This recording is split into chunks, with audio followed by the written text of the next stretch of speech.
Chapter 43:20. If you're a bodyguard, then who exactly is protecting who? His Majesty's hidden guards are all at the God realm and above. Raise your strength to the threshold of the God realm first. Wu Ruomei only felt that her father's blunt words were heart-wrenching. Wu Ruomei glared resentfully at her father and shouted angrily, "Perhaps His Majesty doesn't dislike me?" "Very much." A cold and indifferent voice drifted over from the side. Everyone present snuck a peek at that person. His clothes that were comparable to the night sky accentuated his slender and tall figure. That pair of beautiful peach blossom eyes calmly accumulated a trace of alienation from beginning to end. Prime Minister Wu Yong, Xiao Qizi. Wu Ruomei was instantly petrified. She turned her head with a hopeless expression and stiffened her neck to glance at Duan Yu. His Majesty was quite disdainful of her. "I must break through to the God realm within 3 months." Wu Ruomei swore as she hugged the door frame. "You said that half a year ago." Father Wu mercilessly exposed his daughter's boasting and pulled her up from the ground. "Father, let go of me, father. I won't leave, I won't leave. I want to protect His Majesty. I want to protect His Majesty. Gag her and take her away." Wu Yong was so angry that veins were popping on his forehead. He roared and had someone gag Wu Ruomei's incessant mouth before dragging her away. "This humble official will take his leave." Duan Yu's unperturbed gaze brushed past the departing figures of the father and daughter, and he frowned slightly. "Is everything ready? We've strictly selected 10,000 people from the secret pavilion and various camps. They've been waiting outside Tiger United's gate for a long time," Ing reported solemnly as he followed beside his master. Duan Yu nodded absent-mindedly. These elite guards were to be sent to the River of Forgetfulness and handed over to Jojo, so they naturally had to be carefully selected. Most of these people were experts above the 12th level of the spiritual realm. After they went to the River of Forgetfulness and formed a team with the other 2 provinces, they would gather all the resources that could be gathered and forge them into the strongest team to deal with the Heavenly Fate Empire. In order to destroy such an inhumane organization like Tianyun Group, sacrifices were inevitable half a year. There was only about half a year left for them to fully devote themselves to preparing this team, because it was very likely that the Heavenly Fate would speed up the process and invade this peaceful world. "Heir Rong has arrived, Your Majesty." Duan Yu paused and looked at the tall, moon-white figure that appeared outside the door of drooping flowers. Rong Qing's brows were picturesque, and her expression was calm. She looked straight ahead and bowed. "Your Majesty." Duan Yu waved his hand and suddenly asked, "Rong Qing, is it all right for us to bring people to the River of Forgetfulness?" Crown Prince Rong shook his head with a serious expression. "That's not appropriate. Now that the situation is still unstable, Your Majesty should consider traveling again in half a year." This great master had just ascended the throne. Although his methods were swift and decisive, he had also secretly dealt with many people. However, when a new emperor ascends the throne, the great Song prefecture is bound to be in chaos for a while. If the emperor left now, the capital city would be without a leader. Naturally, it would not be appropriate. Duan Yu harumphed and walked outside. "What if we insist on going?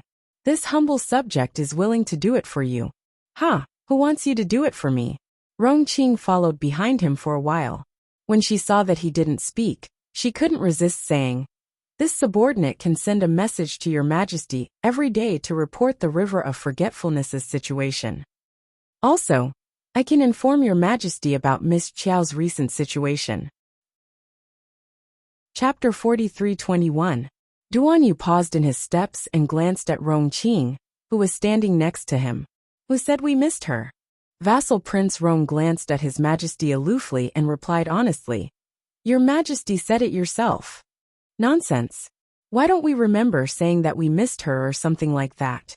Vassal Prince Rong muttered to himself for half a second before replying honestly, "Although you didn't say it, your expression, actions, gaze, and even your breathing are telling this humble official that you want to go to the River of Forgetfulness. You really want to see the little miss." Duan Yu stepped away from him and silently broke into a stride. He really didn't want to talk to this kind of person, who only knew how to retort his monarch. Annoying. Rong Qing expressionlessly followed after him. When the River of Forgetfulness sent people to negotiate, you were willing to send troops and form a team. You even volunteered to provide so many resources. Wasn't this your intention back then? He wanted to go to the River of Forgetfulness. He wanted to go to the River of Forgetfulness. He wanted to see Jojo. He really wanted to. Arbor rolled up from the floor and felt the soft hay beneath her. Only then did she remember that she came to the cargo hold to rest after finishing her porridge last night. She originally wanted to sleep in Paradise Planet, but her divine conscious had just recovered, and her connection with the star domain seemed to be intermittent. To avoid unnecessary complications, she laid down a mattress on the floor and made do with it. She didn't expect to sleep until late in the morning. When she pushed open the cargo hold door, she saw that the sun was shining brightly outside. It was already noon. This cargo hold was stuffy to sleep in. There were no windows on either side, so the airflow was obstructed. After a night, the smell inside was touching. In addition, the bed in the cabin wasn't as soft and comfortable as the one she slept in a few days ago. After waking up, Arbor only felt her waist and back ache. She used her small fist to pound her waist and back. When Arbor looked up, she saw Long Shengyun walking past her with a cold expression. "What are you doing?" The little stoic grumpily shouted at her. Long Shengyun turned around to glare at her. "What are you shouting for? Wash your hands and prepare to eat." Who on the ship wasn't at least in the spirit realm? Only Qing Hongsa, who had snuck onto the ship, had a slightly lower cultivation, but had at least broken through to the spirit realm. Yet now, each and every one of them was like a mortal, as though they had been poisoned by the little stoic's poison. They insisted on following her for all 3 meals. Let's eat, let's eat. The venerable Peach Blossom Immortal carried a plate of stir-fried meat slices with green peppers and floated past her with a smile. Arbor looked up and saw that they had brought over a dozen tables from somewhere and put them together to make a long table. There was a sumptuous spread of food on the table. There were fruits, vegetables, and pastries. The little stoic's eyes brightened, and she ran to the nearby bucket to wash her small hands. Then, like a wisp of smoke, she jogged to Emolien's side and glanced at her beaming husband. Taking the bowl and chopsticks, Arbor pointed at the table curiously. "Where did you get so many tables? Also, this complete set of pots, bowls, ladles, and basins couldn't have been dug out from everyone's inner worlds and gathered together, right?" It turned out that this was what everyone thought. For example, Jojo would always bring some pots, bowls, ladles, basins, tables, chairs, stools, and the like with him when he went out, just in case he needed them. Jojo would bring everything he could and couldn't bring with him when he went out. "Ask Mayan." The venerable Peach Blossom Immortal chuckled and pointed at the tables, chairs, stools, pots, bowls, plates, and cups. These and those were all provided by Sir Holy Sun. "Why?" Sir Jojo stuffed a piece of meat into his mouth and asked curiously. Chapter 43:22. Holy Sun Mi Yin coughed awkwardly and silently continued to eat, not planning to respond to the little stoic's words. On the other hand, Emolian glanced meaningfully at Mi Yin and unhurriedly picked up some vegetables for his wife. He chuckled softly and said, "Jojo, do you still remember that you took 1,000,000 spirit coins from the Holy Sun and rented him a room in the Imperial Academy's Winter Forest Court?" Holy Sun Mi Yan's mouth twitched. Arbor silently lowered his eyes and continued to eat the rice in his bowl, his small face deadpan and expressionless. On the other hand, the siblings Long Qian and Long Shengyun looked at Holy Sun Mi Yin with interest. Hearing His Highness the Crown Prince's tone, what this Holy Sun Mi Yin was also swindled by the little girl back then. Holy Sun Mi Yan's expression was so strange. It looked like the swindling was a bit serious. Long Qian suddenly felt a sense of empathy for Sir Holy Sun. He glanced regretfully at the Holy Sun and nodded at him. Holy Sun, stupefied, all right? Was this young Master Long sick? Suddenly showing him such a caring gaze. It looked strange and curious. You gave him an empty room that had nothing. He had to pay 100,000 spirit coins for a bed, 50,000 for a stool, and 20,000 for a teacup. Don't you remember? Emolian had a hard time holding back her laughter and asked his wife seriously. Arbor continued to eat rice and expressionlessly looked up at him. What does this have to do with what you want to talk about now? Uft. The venerable peach blossom immortal couldn't resist laughing. I am my Jojo, don't tell me the connection, it's too big. Ever since you rented that million spirit coin earthen room for Mi Yen had lingering fears and brought tables, chairs, stools, pots, bowls, ladles, and basins with him every time he goes out. He has everything he needs for daily life. Uft. Cough, cough, cough. Ha! A youth from the Phoenix tribe was about to laugh, but was glared back by Holy Sun Mi Yan's stern gaze. Arbor made an oh sound and reached out to pick up some food nearby. It's a matter of the past. Let's not talk about it. It's all old history. Can't you just let it go? Why bring it up again? If he hadn't mentioned it, she would have forgotten about it. Did you bring your bed? She took 2 bites and suddenly turned around to ask Mi Yen. Mine was speechless. I really don't want to talk to this guy. What should I do? Jojo's section break. 10 days later in the evening, Long Huan stood in front of the ship's railing and pointed at the island in front of them. After drifting on the sea for so long, I'm sure everyone is exhausted. Let's land tonight and go to the fishing village ahead to rest for the night. This place is only 5 days away from the outer boundary of the River of Forgetfulness. Qing Hongse could not help but frown and interrupt. What are you going to do in a small village like that? Why don't we hurry up and get to the River of Forgetfulness as soon as possible to rest? Long Qi was startled and reflexively turned to look at the little stoic's reaction. What does younger cousin think? You can rest for a while. Arbor nodded calmly. Shi Lian, Zhi Chun, and Mi Yen didn't have any problems. In any case, after night fell, they only needed to leave one person to stand guard outside, while the others took turns to enter the star domain to rest. Everyone else, however, was extremely exhausted. Especially the Phoenix tribe, those landlubbers. They weren't used to the long and bumpy journey on the sea in the first place. Although their cultivations weren't weak, it was still very tiring to be at sea for so many days. Now their handsome and beautiful faces looked a bit sickly, making them look a bit pitiful. Chapter 43-23. Feng Changqing heaved a sigh of relief. After being on the boat for 10 days, he felt like his bones were about to fall apart. Arbor glanced at him and kindly took out a stack of ointment from his inner world and handed it to him. Stick it on and soak it in your bath at night. I guarantee that you'll be 100 times more energetic tomorrow. Thank you, holy lady. Feng Changqing bowed. Feng Zhangfei hurriedly ran to his elder brother and leaned his head over to see what was in his hand. After the boat docked, the group disembarked in a single file. When their feet touched the ground, they couldn't help but feel a sense of loss. It had been 10 days since devastating island sank, but there was still no news from Queen Qingyi. However, Qing Shueshue didn't show any signs of sadness. She only worked harder and harder every day. Because of her androphobia, Qing Shueshue was quite annoyed with the men of the Phoenix clan. Instead, she looked for Long Shangyun to spar with her spiritual techniques every day. As time passed, Qing Shueshue and Long Shangyun inexplicably became familiar with each other. Long Huan stepped on the soft sand beside the beach and said with a smile, "This fisherman's island is quite famous.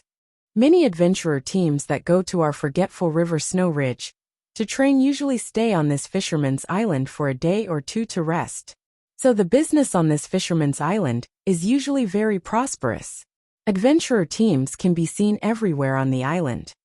As Long Huan introduced, his voice gradually lowered, and he looked around with a slightly strange expression. Why is it so quiet? The entire island was so quiet that one could feel some treacherous waves the moment they set foot on it. It was as if the entire island had sunk into a deathly silence. Even the chirping of birds and cicadas had completely disappeared. Long Shangyun and Qing Shueshue looked at each other.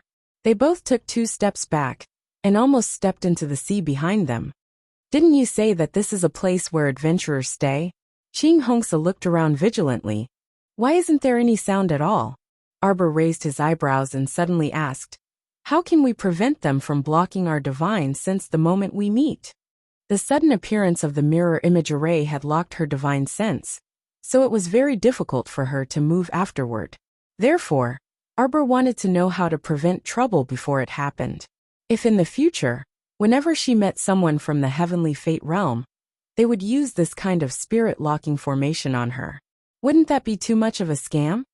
Even we can't guard against such a soul-locking formation. The venerable Peach Blossom Immortal shook his head and sighed. It's said that the River of Forgetfulness has a treasure called the Light-Congealing Mirror. It can break the mirror image soul-locking array.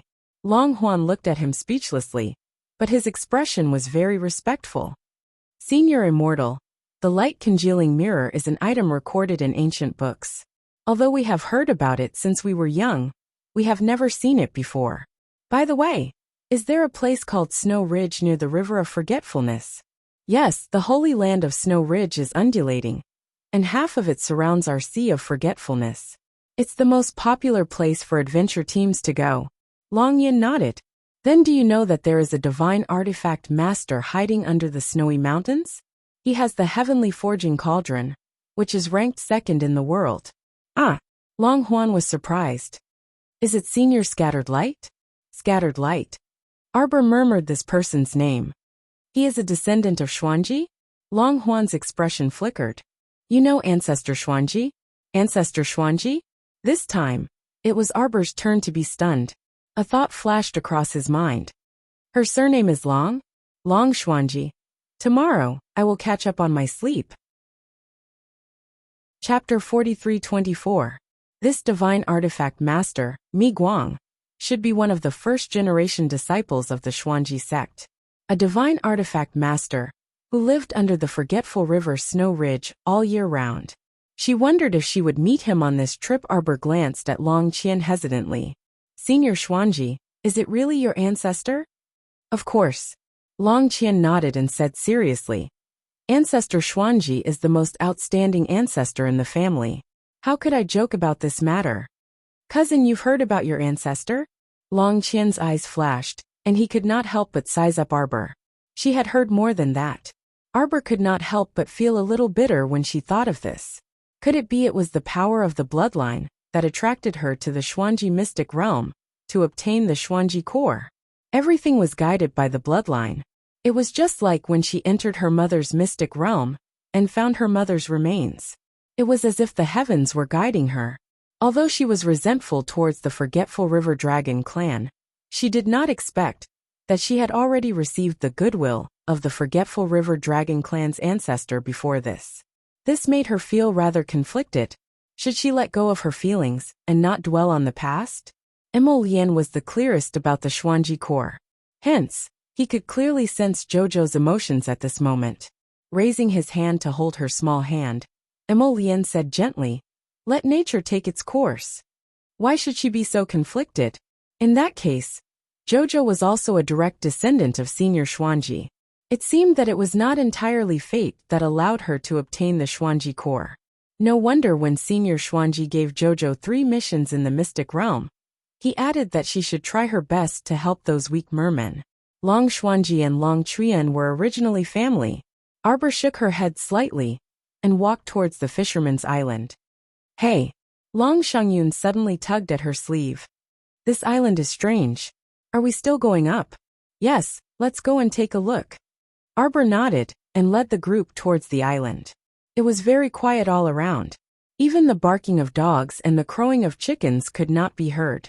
Arbor's group of more than 400 people entered the fisherman's village, one after another. However, they saw that the doors of every house were tightly shut. There was not even a trace of smoke in the village. Occasionally, they would see an emaciated woman sitting at the door. Before they could ask her anything, other people saw their large group pass by and immediately ran into the door in a panic, closing the door without saying a word. What's going on?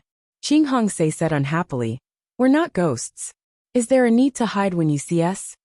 Everyone ignored her and followed Xiao Mu to the other end of the village without consulting her. Suddenly, Arbor and the others heard the sound of a door opening. They turned around and saw an elderly woman walking out of the door shakily with a cane. When she saw a group of people looking at her, she was so scared that her hand trembled, and she hurriedly retreated. Unexpectedly, she was too hasty and tripped on the threshold. Just as she was about to fall to the ground, Arbor's figure flashed, and his hand shot out like lightning to support her arm. Old Granny, don't panic. We're just passers-by. We won't hurt you. The old woman was slightly shocked. She looked up and saw Arbor's delicate little face. Her heart relaxed slightly. This child in front of her was really good-looking. He did not look like those ferocious people from before. Emolienne ordered her people to rest on the spot. Then, she and the venerable Peach Blossom Immortal walked over to Arbor and the old woman. They helped the old woman who had difficulty moving sit down. Arbor asked, "What's going on with this village?" Chapter 43:25. There's something you don't know. The old woman sat on a bench and said weakly. The people in the village were all frightened by those adventurers from outside. You also know that our Fisherman's Island is in the sea area of the River of Forgetfulness. Usually there are people coming and going. But most of the teams that came to the River of Forgetfulness to train would come to our village to rest. Over time, every family started a business of inns and taverns. Arbor saw that the old woman's lips were dry and cracked, speaking intermittently. He reached out and took out a pot of tea, pouring a cup for her. The old woman's hand holding the teacup trembled slightly. She hurriedly took it and thanked him. The woman mentioned that the fresh water on Fisherman's Island was polluted. The people on the island had been forced to cut off water for several days. I don't know what happened at that time, but many of those adventurers from outside suddenly turned into zombies. A few dozen youths from our village, in order to save the entire village, led those Shioja to the stone formation behind the village. The old woman couldn't help but cry when she spoke of this. Those children were all very young and very brave. They had clearly stepped onto a path of no return, but they still did it without hesitation. So those mutated zombies are still in your village? The old woman nodded. Right behind in the stone formation. Our ancestors have lived on this Fisherman's Island for generations. We only heard that the stone formation was built by a great Shioja with unparalleled strength. Then why don't you leave this place? Qing Hongsa asked suspiciously. Since it was as the woman said, there were a large number of zombies in the village.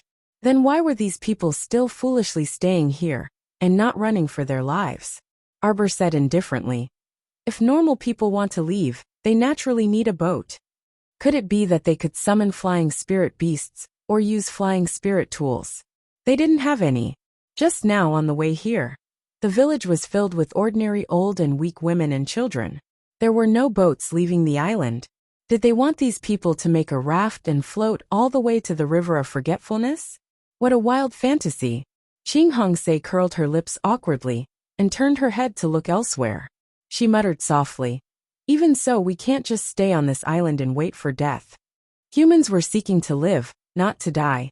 Just like her. Didn't she escape from devastating City Island at the critical moment and beg for her life? You're not doing anything, yet you're expecting others to save you? These people were just lucky to encounter the little stoic before they ran out of food and water. Arbor raised his hand and patted the old woman's arm. Grandma, your village is still short of people. Gather everyone here. When we leave, we'll take you with us. Long Shangyun frowned. What do you want? Could it be that you want to bring these old weak women and children with you to the River of Forgetfulness? Long Shangyun looked at Arbor, as if she was looking at an idiot. This cousin, when did you become so kind-hearted? I don't see you treating your relatives well normally. Why are you even more affectionate with these strangers than with your own relatives? Arbor glanced at her and asked expressionlessly, Is there a problem? If Arbor knew what Long Shangyun was thinking, he would definitely find her incredibly strange. Which eye did she see that she treated people affectionately?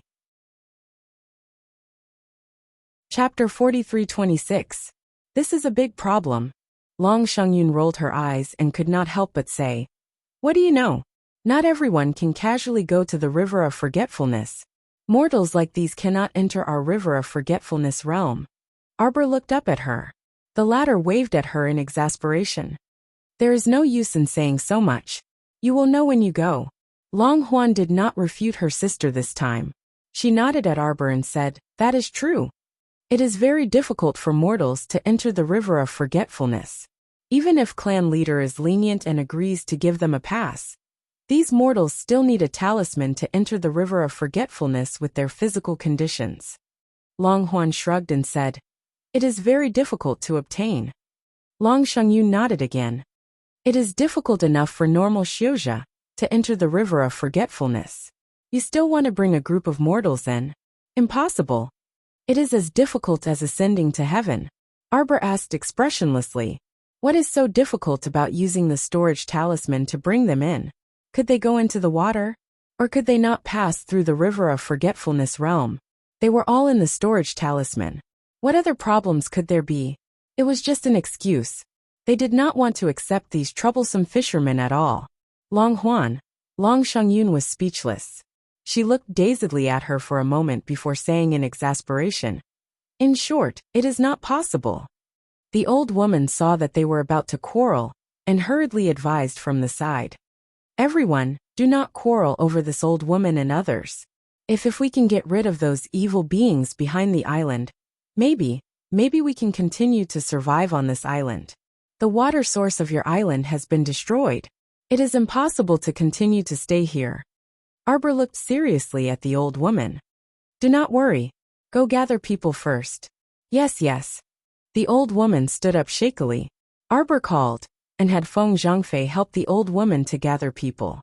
Long Shengyun glared angrily at the person in front of her. You are used to being a good person. Do you know that ever since the corpse poison spread in the sea, and the living environment became worse, we have been forced to move to the south of the river of forgetfulness? It is not easy for our clansmen to survive, and we have to take care of these troublesome mortals? What are you thinking? Shengyun. Long Huan tugged at her hand, and turned to look at Arbor. Cousin, what Shengyun said is true.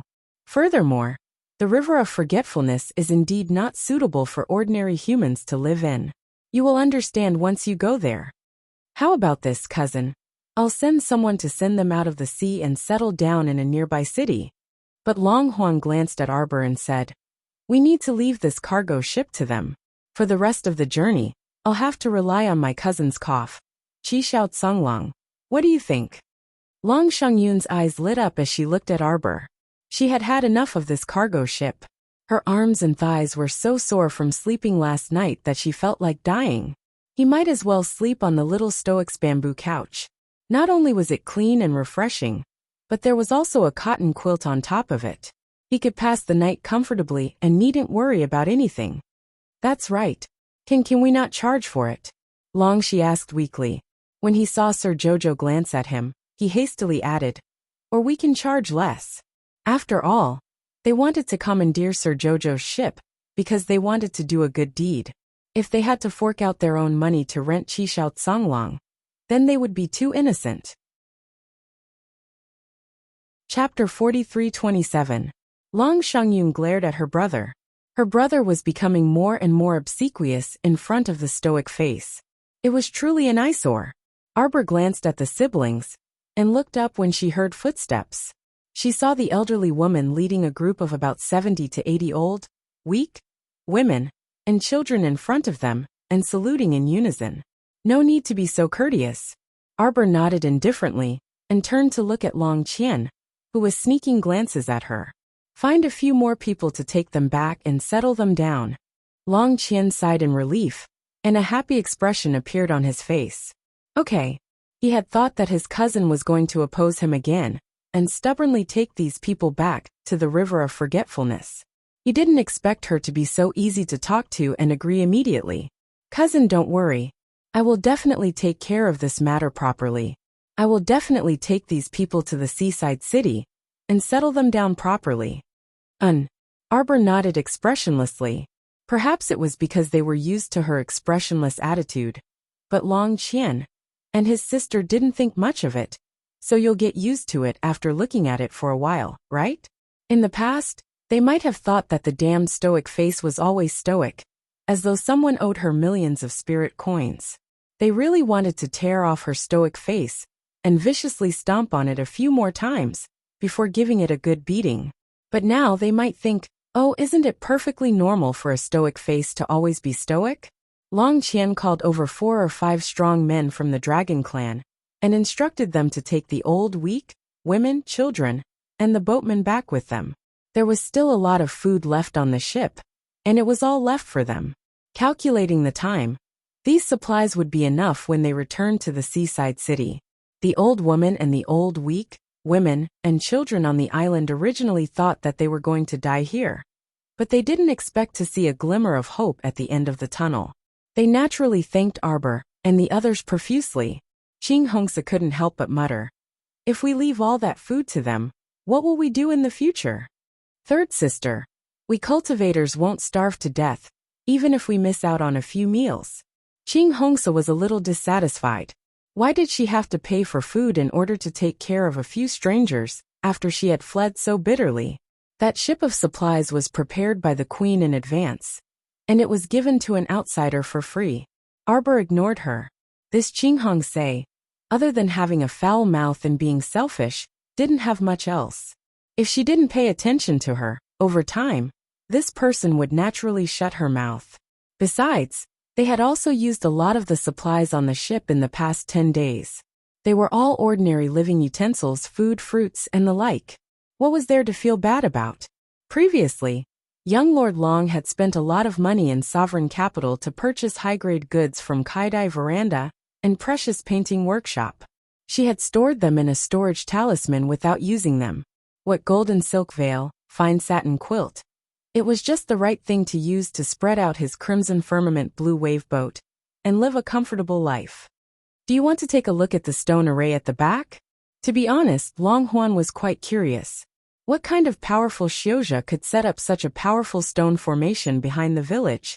How could a mere stone array trap so many corpse puppets? Even Mo Lien felt that it was somewhat magical. If it was really useful, it would be a good idea to learn it. The young couple looked at each other, nodded, and walked towards the back of the village. Chapter 43:28. Everyone followed the young couple's footsteps and sprinted to the back of the village. When they saw it, they couldn't help but be stunned. There was an enormous stone formation in front of them. Each stone was so wide that it would take 3 people to wrap their arms around it, and more than 1.5 adults' height. These large stones seemed to have been moved here by unknown Xiuzha from somewhere. They were abruptly erected in the empty space behind the village. One stone was separated by another. There were hollow patterns of various shapes and colors carved on them, and they looked slightly eerie. Arbor took a look and then looked away. The little guy who did not understand formations looked up at her husband. His brow was furrowed as he looked intently at the formation in front of him. He did not blink for a long time. Jojo Darren did not dare to disturb him. He stood next to him and carefully examined his expression. Xiao Qiao's lotus was usually very handsome. Now that he was serious, he looked even more handsome and beautiful, with an outstanding demeanor. Handsome, the little guy thought inside. Her little hand wanted to go and grab him, but stopped midway. When Mo Lien refocused, she saw the little guy's white hand that had retracted. She did not hesitate to reach out and grab it. "Jojo, I found 2 life gates and know the essence of this formation. Let's go." Mo Lien excitedly grasped her little hand and pulled her into the stone formation. "Pay attention to your steps, don't mess up your steps." Mo Lien ordered and pulled Arbor into the stone formation. He Chun, Feng Chongqing, and the others naturally followed without hesitation. Long Ji, Long Xiang Yin, Qing Xue and the others hurriedly followed. Ching Hongsa hesitated for a while. Seeing everyone go in, she could only reluctantly follow. She couldn't be alone and not follow the group, right? If those people went out from another exit and left her on this deserted island, then wouldn't she be finished? Be careful. Arbor threw out a dozen defensive seals around everyone. There may be many corpse puppets here. Pay attention to your defenses. Yes.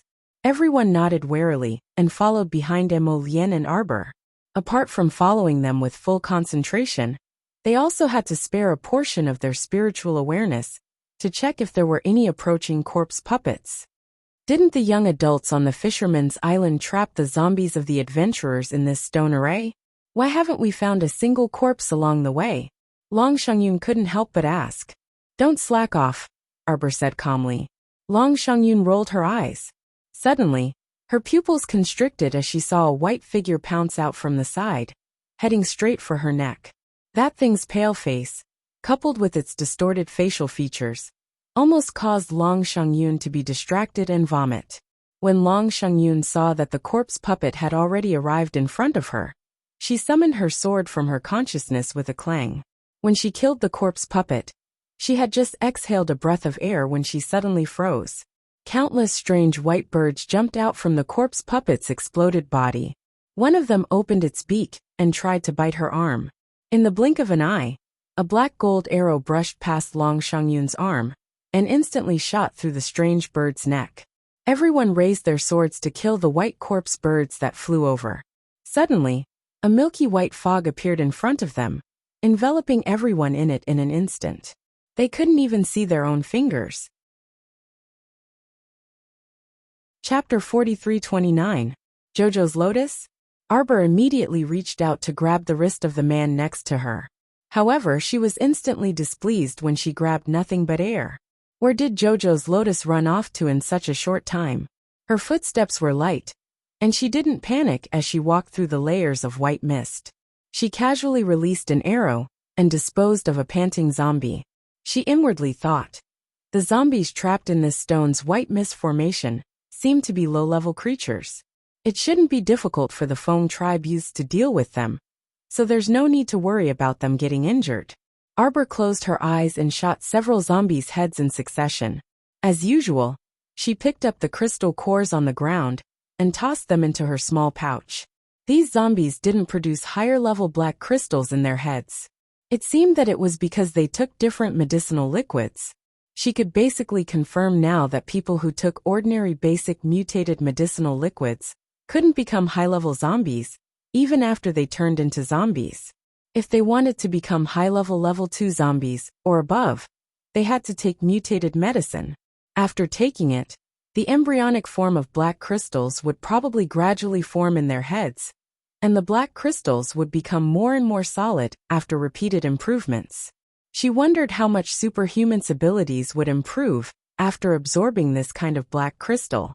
Arbor was a bit curious and secretly decided that after she cut open a piece of black crystal, she would test it out to see how much it could improve her psychokinesis. In any case, ever since she took the holy fruit, her body had become impervious to all poisons. A trifling corpse poison couldn't harm her at all. She had already developed antibodies against zombies, so even if she was scratched by a more powerful zombie, it couldn't harm her body in the slightest. A gust of wind came from behind her head. Xiaomu didn't even look at it, directly shooting out a crow-gold arrow with a flick of her wrist. However, this time, she didn't hear the expected scream. The newcomer moved very quickly and continued to reach for the back of her neck. It was a living person. Arbor's lips revealed a grim smile. She covered her hand with the Vajra talisman and grabbed the other person's wrist with a flip of her wrist. The newcomer was shocked and hastily dodged. Unfortunately, it was already too late. When this little stoic's ice-cold hand tightly clasped his wrist, the newcomer felt unwell all over. Especially when he heard a soft crack sound in the silent air. As the fear in his heart spread, large beads of sweat involuntarily fell from his forehead. His wrist, was broken by the stoic face just like that? Show me your true face. A strong beam of light shone on the person's half-dark and half-gloomy face. Arbor sneered, the 5 vines between his fingers darting towards his opponent's throat like snakes. It was as fast as lightning and as strong as the wind, causing the other party to break out in a cold sweat. Holding his broken wrist, he quickly retreated. Arbor chased after him with a sneer in his eyes. Luring the enemy in? You still want to trick Joe?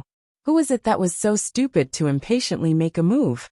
This method of doing things was not at all like Mu Qingya's brilliant method of calmly waiting for the right opportunity. Which scoundrel was it that hit his head but showed his tail? He didn't realize he was being funny at all. Rip!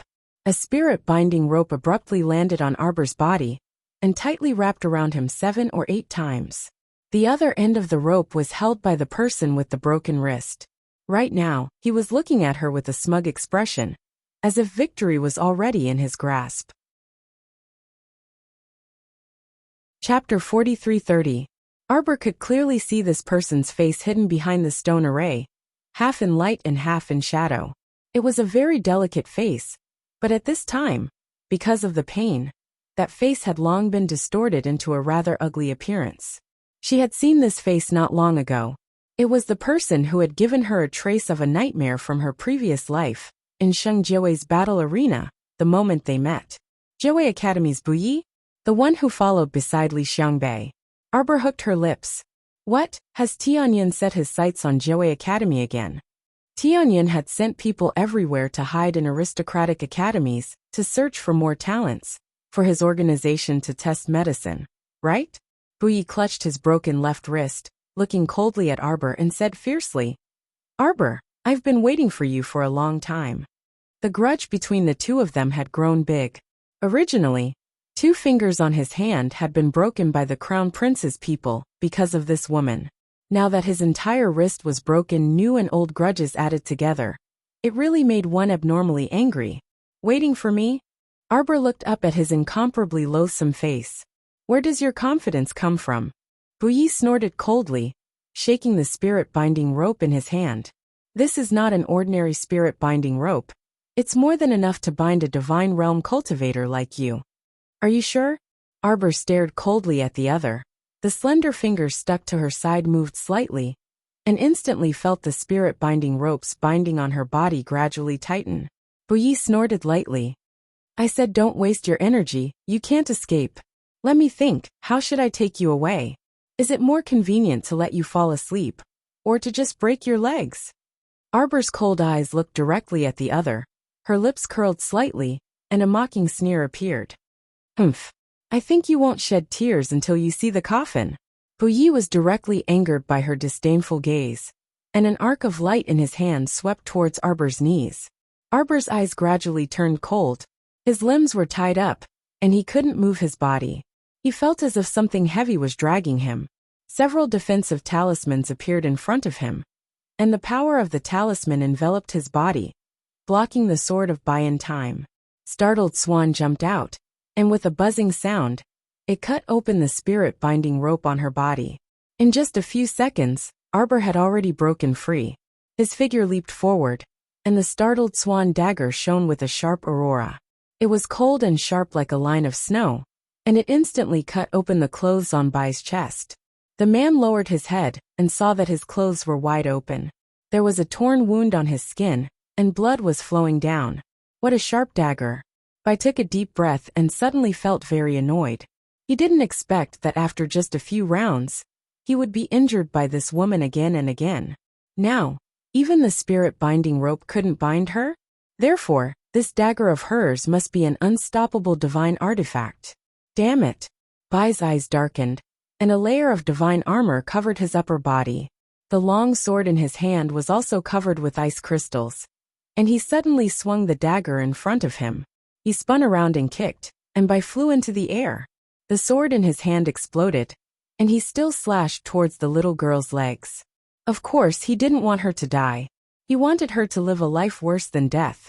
Arbor looked coldly at the incoming sword light, and summoned the thunder sword to meet it head-on.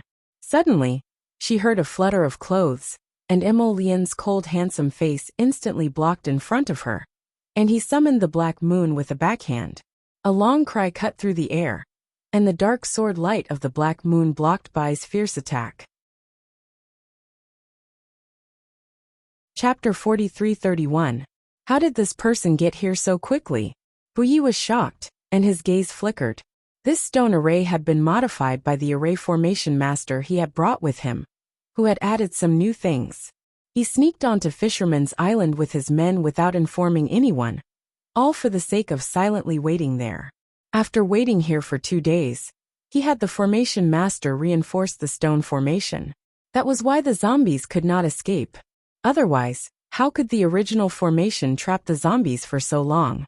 Once the stone formation was broken, the zombies should have rushed out to tear the remaining people in the village to pieces and eat them. So how could Prince Emo find this place so quickly? This formation had been modified by the formation master. Unless he was very familiar with the operation of this formation, it was impossible before he could continue hesitating. The Crown Prince's sword gleam caught up to him like lightning. Buyi was shocked. As he retreated quickly, he threw out a round bead. The moment it exploded, smoke filled the air. His figure disappeared into the smoke. He clutched his aching left wrist and panted heavily. That damned Emolien. How did he get here so quickly? Didn't this array formation completely isolate many of them from the outside world? How could it be? Whoosh! A bright light broke through the heavy fog in front of him. It was like a scorching sun illuminating this space. An arc of sword gleam chased after Bouilly. Bouillet's eyes bulged. He was shocked. He bounced and rolled backward. He dodged a few times and avoided most of the sword gleam. However, he felt a chill on his shoulder. Lowering his head, he saw that blood was flowing out of his body. He had received another sword strike on his shoulder. Pain assaulted his heart. Bouilly was shocked. He looked up slightly and saw a slender figure holding a little girl's hand. They suddenly appeared not far away. They caught up again. Bouillet's current emotions were not just fear and uneasiness. He felt a strong sense of defeat. This kind of formation that covered the sky and waited for people to walk into a trap. However, it felt like catching a turtle in a jar. It made him feel powerless. A feeling that Emolien, this person, seemed to be undefeatable, even rose from the bottom of her heart. Lord Jojo waved away the thick fog in front of his eyes.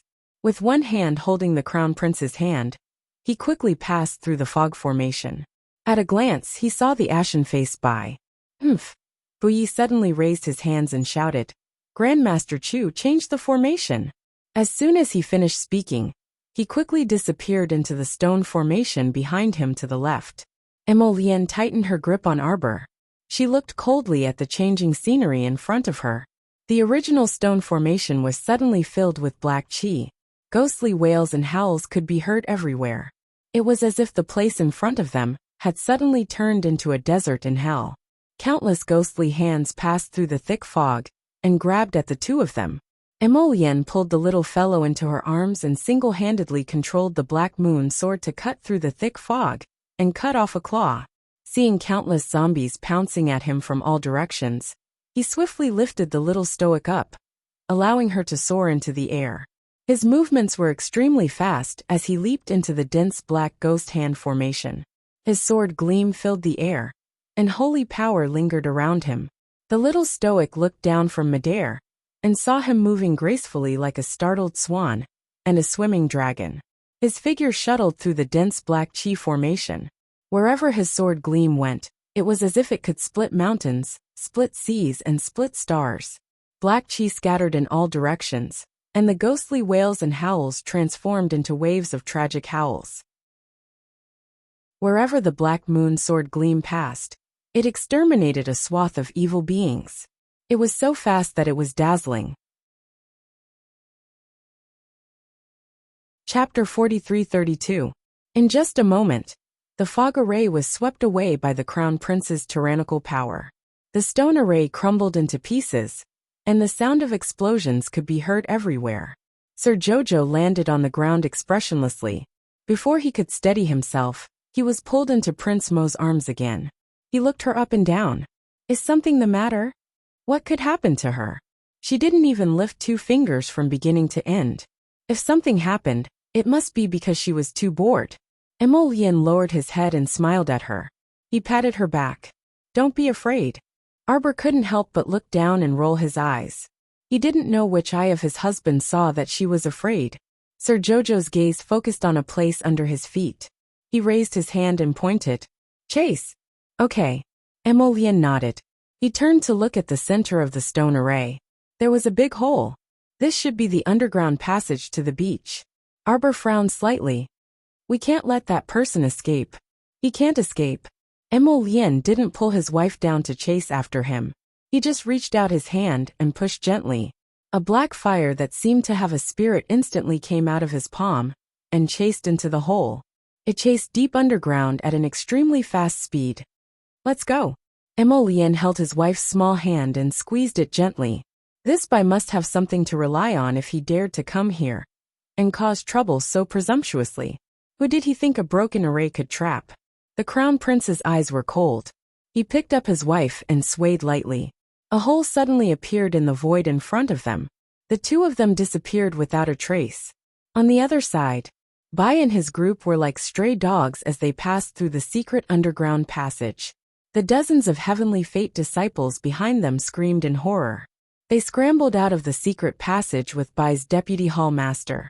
Those who were slow were immediately devoured by the spiritual black fire behind them. Wuxia's pupils constricted as he watched the disciples turn into a pile of ashes under the burning of the black fire. The black fire spread instantly. The disciples of the Heavenly Fate sect retreated in fear. Suddenly, 2 flying swords pierced through the clouds and the moon, flying straight to Wuxia. The latter hurriedly swung his sword to block one of the swords, and pulled a Heavenly Fate disciple in front of him. The sword pierced through the disciple's heart with a soft sound. The latter did not even have the chance to make a sound before he died, and was immediately used as a scapegoat. The long sword that had pierced into the chest of the unlucky bastard made a soft clang sound. Suddenly, the sword was lifted and flew backwards. Wuxia raised his head, his pupils constricting. The sword fell into the hands of a smiling man dressed in red. It was the venerable immortal by Emolien's side. They came so quickly. Wuxia subconsciously took a step back. His eyes narrowed as he tightened his grip on the sword in his hand. Vice Hall Master. A Heavenly Fate disciple beside him looked at him in surprise. Bai turned his head and nodded slightly at him. The Heavenly Fate disciple took out something from his inner world and threw it into the air. A flying spiritual artifact suddenly formed. Wuxia was the first to escape. He had just leaped into the air when he saw a green vine wrap around his feet. The vines grew rapidly, and in a flash, they wrapped around Bai's arms and shoulders, tying him up from head to toe. The venerable peach blossom immortal chuckled. He guided a wisp of wood spirit with his fingertips. With a slight tug, Wuxia was pulled down from the air. Chapter 43-33. Brother, where do you want to go? Vice Hall Master. Vice Hall Master. Bai shook his bound body and glared at the venerable peach blossom immortal and Holy Sun Mi Yen with fiery eyes. Vice Hall Master. The venerable peach blossom immortal sized up the person in front of him. What makes you think you can really catch a rabbit by waiting for a rabbit by a tree stump? Perhaps what you catch just so happens to be a tiger or a wolf. Ripping waves came from the air. Bai's eyes flickered. He looked up and saw a slender palm appear out of thin air in front of him. In the blink of an eye, Prince Emo passed through the air with the little stoic in his arms and landed in front of everyone. His phoenix eyes stared icily at Bai. In that instant, Bai felt like he was being targeted by a ferocious beast, and he felt unwell. Breaking through the air and coming out. The power to annihilate nothingness. The crown prince of the divine province actually had such terrifying power? Why didn't anyone in the entire Tianyan sect mention this before? How many times had they interacted with the crown prince? There was no way they didn't know that the crown prince had such a powerful and unique ability. Sir Jojo expressionlessly looked at the person in front of him and patted Prince Mo's neck, indicating for him to put him down. Emolian looked at her in amusement before loosening his grip and letting her go. Arbor slowly walked to Bai with a cold expression. He drew out a clap of thunder and slowly aimed it at the other party. You're allowed to leave behind your last words. Feng Chongqing and the others found Long Qian, Long Shangyun, and Qing Shueshua in the shattered stone formation. They had just rushed over when they heard the little stoic say this coldly. You're allowed to leave behind your last words. You're allowed to leave behind your last words. Why the heck did he feel that this icy little stoic was a bit inexplicably adorable? You dare to kill me? Bai couldn't resist sneering. Do you know the consequences of killing me? Since you don't have any last words, then die. Arbor pointed, and the clap of thunder whistled through the air and shot toward Bai's neck without hesitation. Bai stared in shock at the person in front of him. He probably didn't expect this stoic face to be so resolute and kill him without a second word. In reality, the little stoic's current state of mind wasn't very calm either. When she looked at the person in front of her, there was a voice in her heart that kept telling her, "Enemy, enemy, kill him. Don't talk nonsense with him, kill him immediately." Although he wanted to figure out some things in his heart, for example, did he really have any interactions with Bai in his previous life? For example, did something happen between him and this person in his previous life? But at this moment, when she was truly facing this person, she really didn't want to ask or care about anything. She just wanted to get rid of this big trouble.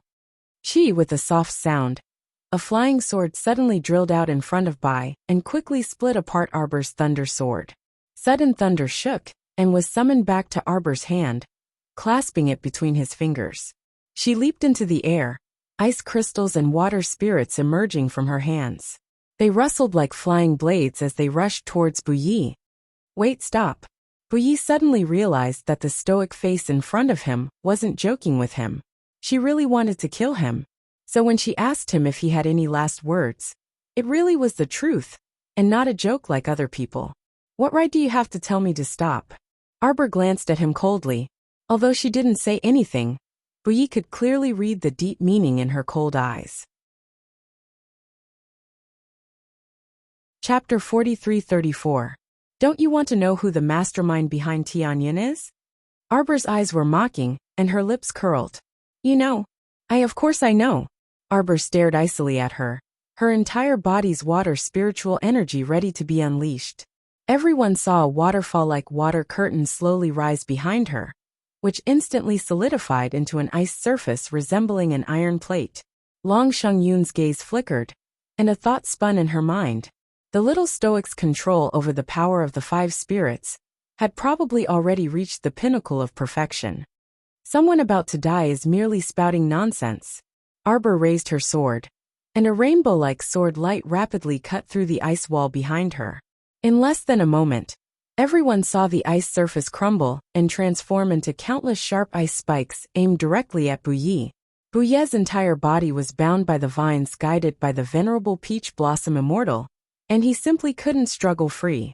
When he saw the little stoic pointing countless ice spikes at him, like an arrow on a bowstring, he instantly started to panic. I know, I can tell you, but you must. Before Buyi could finish speaking, he saw the stoic face wave her hand, and countless ice spikes abruptly stabbed at him from head to toe. Buyi struggled and jumped back in a panic.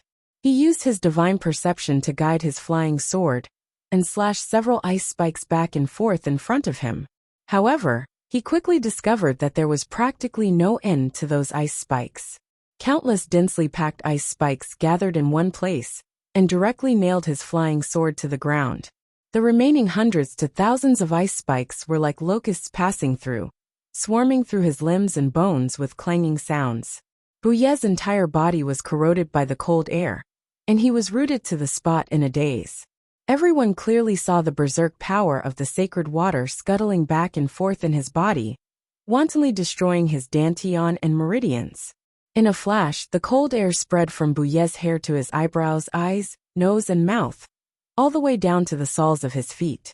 Within minutes, his entire person turned into a transparent crystal-like ice sculpture. The fear in his eyes could still be seen through the ice. His mouth was slightly agape, and his eyeballs were bulging out of their sockets. The panicked expression on his face was completely exposed. Damn liar. Arbor looked at him coldly.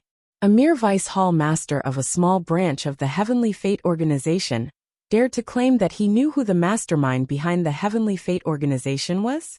You want to lie to Jojo again? You're spouting too much nonsense. Go to hell. Arbor stretched out his hand and clenched his fist. In a split second, the ice sculpture with its mouth slightly open suddenly broke apart into 4, 5, 6, 7 or 8 pieces and fell to the ground. Long Shengyun's pupil shrank.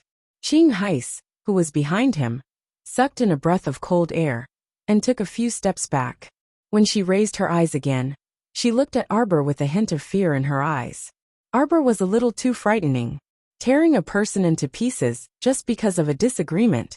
Wasn't this method a bit too terrifying? Qing Shueshue turned back to look at Qing Hongsa. She frowned and couldn't help but sneer. Third sister, you can't be thinking that this person is pitiful, right? He's a disciple of the Heavenly Fate organization, who doesn't shrink from any evil. Wasn't this third sister too naive? At this time, could it be that the long-lost Virgin Mary heart was acting up? Don't look at this Vice Hall Master Buyi in front of her. His face was very delicate, and he seemed harmless. But as the Vice Hall Master of the Heavenly Fate organization, what good could he do on a daily basis? How many people had died at the hands of the Heavenly Fate organization? Chapter 43-35. Furthermore, not long ago, Their entire devastating island had collapsed and sunk to the bottom of the sea because of Tianyun's attack. Deep hatred was right in front of them. What kind of expression was third sister's? She actually acted up at this time. It was truly laughable. Qing Hongsa also seemed to feel that her expression, just now, was a little too much. She hurriedly restrained her expression and said stubbornly, "I don't sympathize with Tianyun's people." Qing Shueshue glanced at her again, and faintly lowered her eyes. "Third sister, the moment Tianyun wiped out our home, the hatred between us and them became irreconcilable."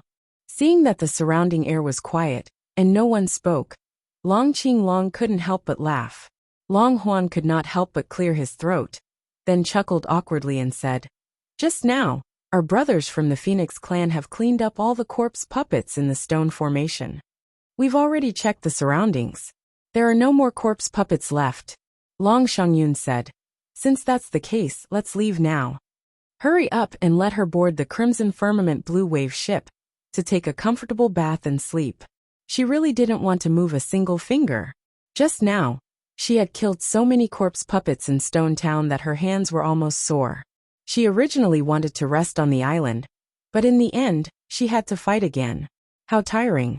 Long Qing also nodded, but quietly glanced at Sir Jojo and said, Although this place has already become an abandoned deserted island, everyone is also very tired after fighting for so long. In my opinion, why don't we return to the village and find a slightly cleaner house to stay for the night and rest?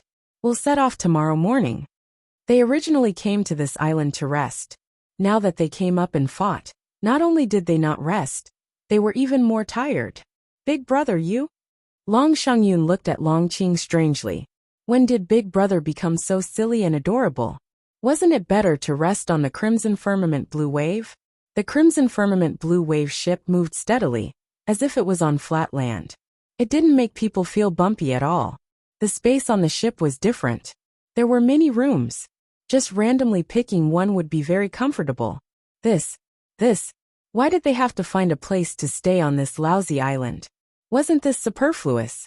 Arbor turned around and looked at everyone's pale faces.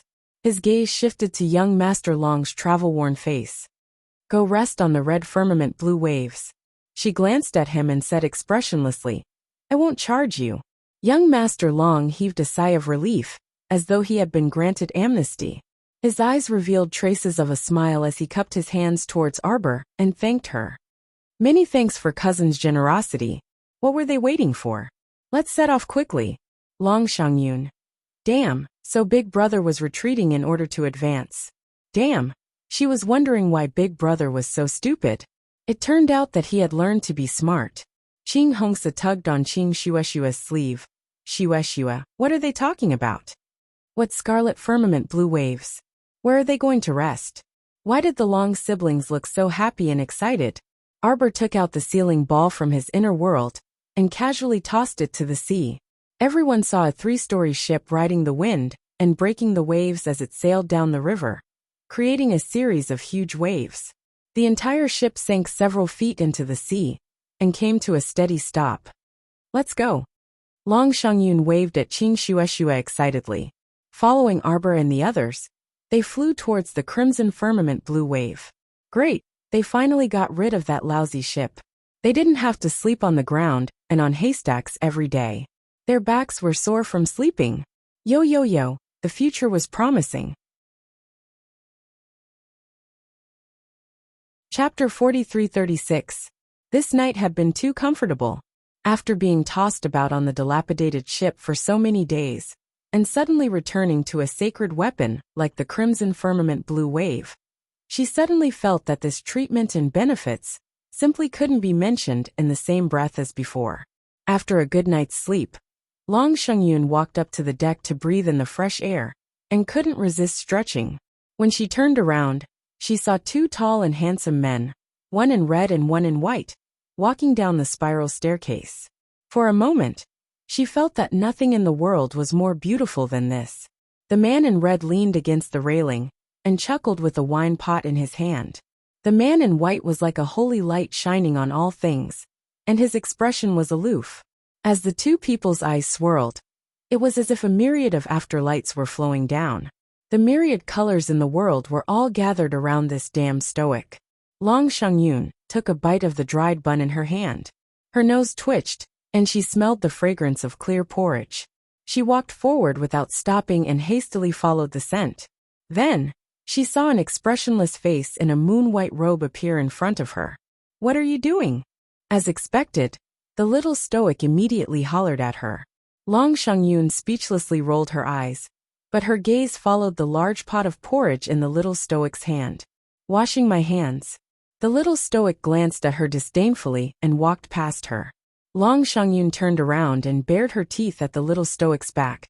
"This damn stoic, can't you speak properly?" Before long, the 100 members of the Feng tribe, and Qing Shueshues, 300 personal guards all came out. Everyone suddenly realized that this space was truly very interesting. This deck didn't look very big, but it didn't feel crowded even with more than 400 people squeezed together. The surroundings were still empty. "We'll see the snowy ridge if we continue forward," Long Huan said to Arbor with a smile. "Cousin, are you going to look for senior fine light of the snowy ridge sacred land now?" Arbor shook her head. "Let nature take its course." She had already given the remaining nameplates of the Xuanji school's first-generation disciples to seniors Chen Qi and Lu Zheng. Without nameplates, it would be troublesome. In any case, this matter wasn't urgent. It had been so many years, so why be impatient? "All right, then let's not stay here any longer and enter the river of forgetfulness directly." Long Huan sighed. "Speaking of which, we've wasted quite a bit of time on this journey." Xiao Mu glanced back slightly and calmly glanced at him before retracting her gaze. "Cousin, don't worry. The River of Forgetfulness Dragon Clan has no ill intentions towards you," Long Huan hurriedly said. "Besides, grandmother really wants to meet you." Arbor didn't say anything. He put down the bowl of porridge, got up, and walked to the railing. Crown Prince Emo faintly swept Long Huan a glance. Seriously, Long Huan could sense the dense warning in the Crown Prince's eyes even through the air. He had seen a lot along the way. For someone like the Crown Prince who loved his wife as much as his life, if the Dragon Clan of Wangchuan really did anything harmful to the little stoic, the Crown Prince would probably uproot the entire Wangchuan. Between the two of them, there was no need to say anything, but everything was expressed in silence. It was truly worthy of envy. Long Huan shook his head slightly and calmly looked back at the Crown Prince, nodding at him.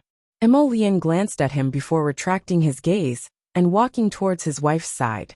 If Long Huan could behave himself, he naturally wouldn't touch their family. If the River of Forgetfulness Dragon Clan had ulterior motives and wanted to harm his Qiao, how could he treat them courteously? He naturally had to protect his wife to the end. Chapter 43-37. On the vast sea, a fast ship was heading towards the depths of the River of Forgetfulness. The ship had been circling around the snowy mountains for many days, but it still hadn't found the place where the people of the River of Forgetfulness lived. "What's going on? There's no island here." Could it be that the River of Forgetfulness Dragon Clan and their clansmen are all gathered in the snowy mountains? After searching for a few days without finding the entrance, Hier was already very impatient. Mu Rochuan stood on the deck and looked at the sea in the distance, not saying anything for a long time. "Eldest miss, what do you think?" Hier sighed and suppressed her temper to ask. After interacting with this eldest miss for a while, Hier realized that this eldest miss's personality was too stuffy. Basically, if she didn't ask her or talk to her, she could be stuffy for a few days without making a sound. Of course, Hier didn't know that this dull eldest miss used to be in high spirits, and was quite confident in her eloquence. If Mu Rochuan stood in front of Mu Xingqian and Arbor now, the two siblings would probably be shocked. Her change was too great. Eldest Mississippi, Hong Chong led the two of them over, and cupped his hands slightly towards Mu Rochuan. After interacting with her for a while, Hong Chong was somewhat convinced by this eldest Mississippi. At first, he and Hier both felt that this eldest miss with no cultivation was simply causing trouble here. But gradually, they also realized that this unusually calm eldest miss was very much like their hall master. Her intelligence was also not below that of their hall master. "How is it?" Mu Rochuan asked softly, Deputy Hall Master Bai has brought people to Fisherman's Island for many days. Normally they should be back by now, but they Mu Rochuan couldn't help but sneer. Just send a message back and ask the people in the main hall to take a look at their life lanterns. Hong Chang was stunned and said with a solemn expression, Eldest Miss means that Bai and the others are already dead? Isn't this a very normal thing? Mu Rochuan said indifferently. Before you attacked them, did you ever find out how many deity realm experts and transcendent realm experts there were by Mu Qiao's side? I really admire Deputy Hall Master Bai's courage. But at the same time, I'm also worried about his intelligence. Mu Rochuan faintly said. He does whatever his master tells him to do. What a brainless dog. Although I don't know how the Hall Master of the Hidden Moon Hall came to have enmity with Mu Qiao. But he's so naive. I feel that he's not qualified to be the master of the Hidden Moon Hall. Young miss, please be careful with your words. Hong Chang hurriedly bowed and said. Within Tianyin, there was a very strict hierarchy. As a subordinate, he was not allowed to talk about whether his superior was right or wrong. This was absolutely unacceptable. Mu Rochuan shut her mouth with a cold expression. She turned her head and continued to look at the distant sea. I'll send a message to the main hall right away, Hong Chang added, then left with his men. He glanced at him, frowned and said to Mu Rochuan, Eldest Miss, the most important thing for us now is to find the entrance to the River of Forgetfulness. As for other matters, we can put them aside for now. Although Deputy Hall Master Bai's death was regrettable, it was not the most important thing at the moment. Enter the River of Forgetfulness? Mu Rochuan's face revealed a mysterious smile. Isn't the River of Forgetfulness already there? Chapter 43-38. But even though this place is within the boundaries of the River of Forgetfulness, if we go in here suddenly stopped speaking. Her gaze changed slightly as she looked towards Mu Roxian. The latter's gaze remained fixed on the calm sea, not moving at all. Here was a smart person. With a flash of insight, she couldn't help but exclaim, Eldest Miss, you mean that the entrance to the River of Forgetfulness is here? Are there any cultivators below the spirit realm here? If so, please step out. Those below spirit realm do not have any protection, and it is very difficult to enter the River of Forgetfulness. Jia. On the deck of the boat, Long Qian asked. His voice was very calm, and did not show any disdain. He was just stating a fact. Everyone looked at each other. No one moved at all. It seemed that Qing Xueshue's 300 personal guards were all above spirit realm. All right. Long Qian nodded. How many people here cultivate water spirit? Please stand to the left. Immediately, many people walked to the left side and looked in Long Huan's direction. Those who cultivate water spirit, even if they cannot cultivate a water spirit barrier, they can use a water barrier to block off the water when they enter. Long Qian said with a serious expression. I only have 100 water avoidance pearls here. Distribute them to those who need them. Long Qian took out the water avoidance pearls from his inner world and gave them to his personal guards. Mainly those who cultivate fire spirit and lightning spirit need them. Put the water avoidance pearls in your mouth. Your fire spirit defense and lightning spirit defense are completely useless in the water, especially lightning spirit. Be careful that the defense is useless, and you will die from the electricity flowing through the water. Everyone's mouths twitched as they looked silently at the lightning spirit Xiuzha. The latter looked at each other with pale faces. So, the entrance to the River of Forgetfulness is under the sea. Feng Zhangfei ran to the railing and looked down at the calm sea. He couldn't help but exclaim, Do we have to dive into the deep sea? Yes. Long Qian nodded. So without a water spirit barrier, it is very hard to dive into the deep sea. The distance is very deep. It will take about 2 hours. So if everyone has defensive Ling artifacts, you can continue to prepare. Remember to bring enough medicine and replenish your spiritual energy at all times. After all, activating a defensive spiritual artifact also consumed spiritual energy. As for Mo Lian, He Chun, Holy Sun Mi Yen, these transcendent realm experts, Long Huan naturally did not need to worry too much. With his saint energy, even if he were to dive for a few days and nights, it would not be much of a problem. Sir Jojo moved his hands and feet. He looked down at the calm sea and looked at Long Hua with a questioning gaze. Shall we? Long Yun nodded. Everyone follow behind us. Be careful. Hua. Long Shi and Long Shangyun looked at each other, and both of them transformed their fishtails and dove into the water. Hua hua. The sound of people jumping into the water rang out one after another. Everyone jumped into the sea with all their might and sank into the waves with their heads covered. Spiritual energy barriers of various colors slowly lit up around their bodies, wrapping around them. Splash. Arbor sank into the water as if it had returned to its mother's embrace. He stretched his limbs with a comfortable expression, and with a casual movement, his body shot out a distance. Feng Zhangqing and the others who followed her into the water suddenly widened their eyes in surprise. Everyone looked back and saw that the little girl was like a flexible fish, swimming away with the current in an instant. Emolian. Wife, come back. Chapter 43-39. Wife, hurry up and come back. Why was she so nimble like a fish once she entered the water? Even the Dragon Clan clansmen, who had fishtails to assist them in paddling, weren't like his wife, who could swim such a long distance in an instant. She kicked her legs twice, as if she was about to completely disappear from his sight. Seeing that his wife was getting further and further away from him, this fellow couldn't help but feel anxious. He hurriedly transmitted his voice to Sir Jojo in the water. Wife, hurry and come back. The heavens truly took pity on them. With his and Hu Jinshan's cultivation, they actually couldn't catch up to Sir Jojo in the water. They could only watch helplessly as she dashed out. Yes, she was dashing. How was his Jojo swimming in the water? She was simply kicking her legs and dashing forward for a long distance, as if she was walking on flat ground. How could Sir Jojo know that once she entered the water, she was like a runaway wild horse, dashing out for a long distance? When she heard her husband's voice transmission, she turned her head and looked dumbfoundedly at Emolian and the others who were far away from her. Why was her husband so far away from her? Why were they dawdling like this? Why weren't they hurrying to catch up? Didn't they say that the entrance to the River of Forgetfulness was underwater? What were Long Ji and Long Shangyun doing? Why were they dawdling behind? Why weren't they leading the way? Countless questions rapidly popped up in Sir Jojo's head, but she promptly swept them out of her mind. Husband, Jojo is coming.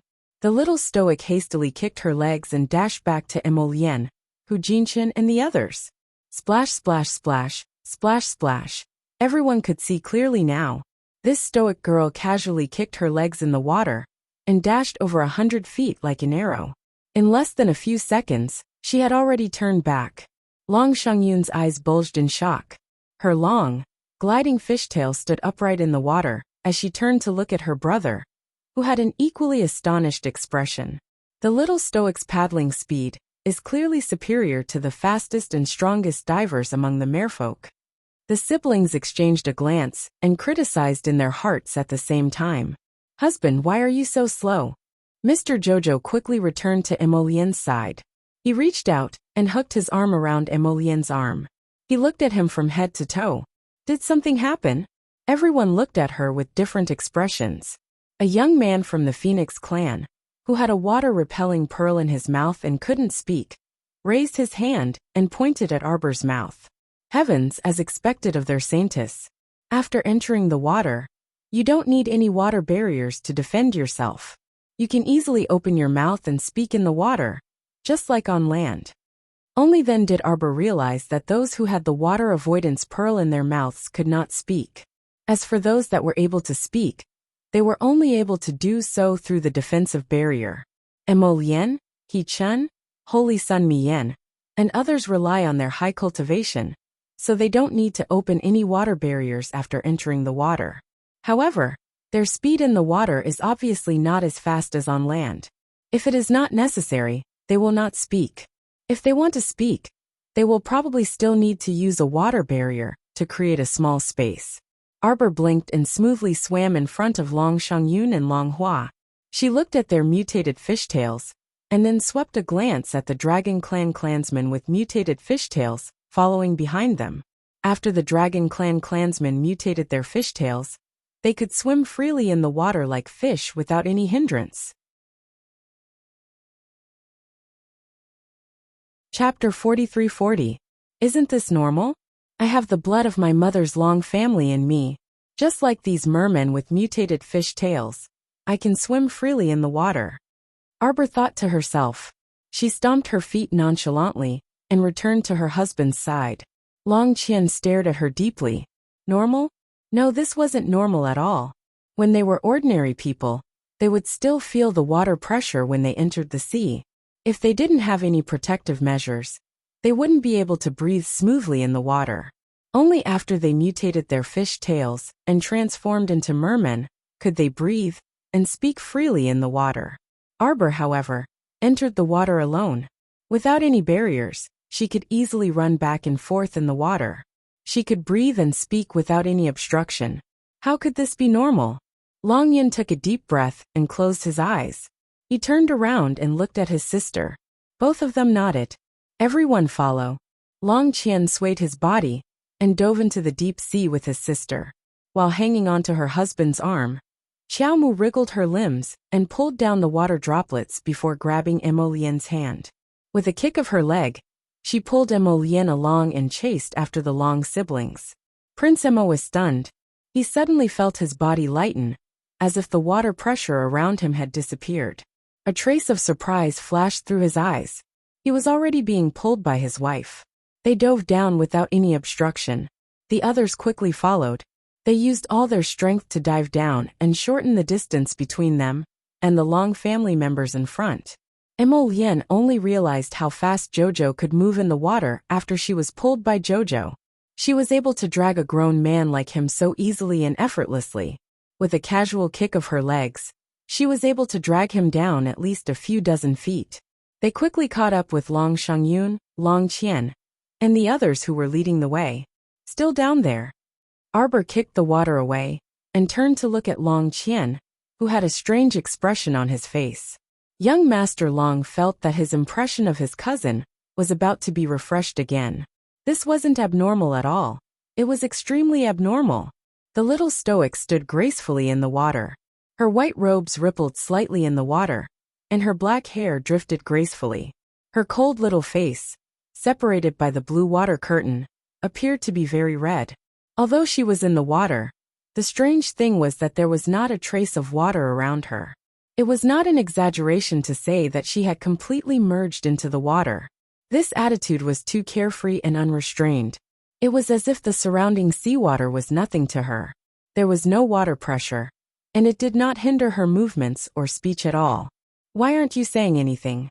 The little stoic knitted her brows and looked at Long Huan and his sister, who had strange expressions.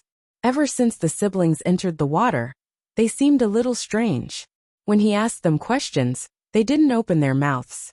He really didn't know what they were thinking. Could it be that he had relapsed and was trying to trick Jojo?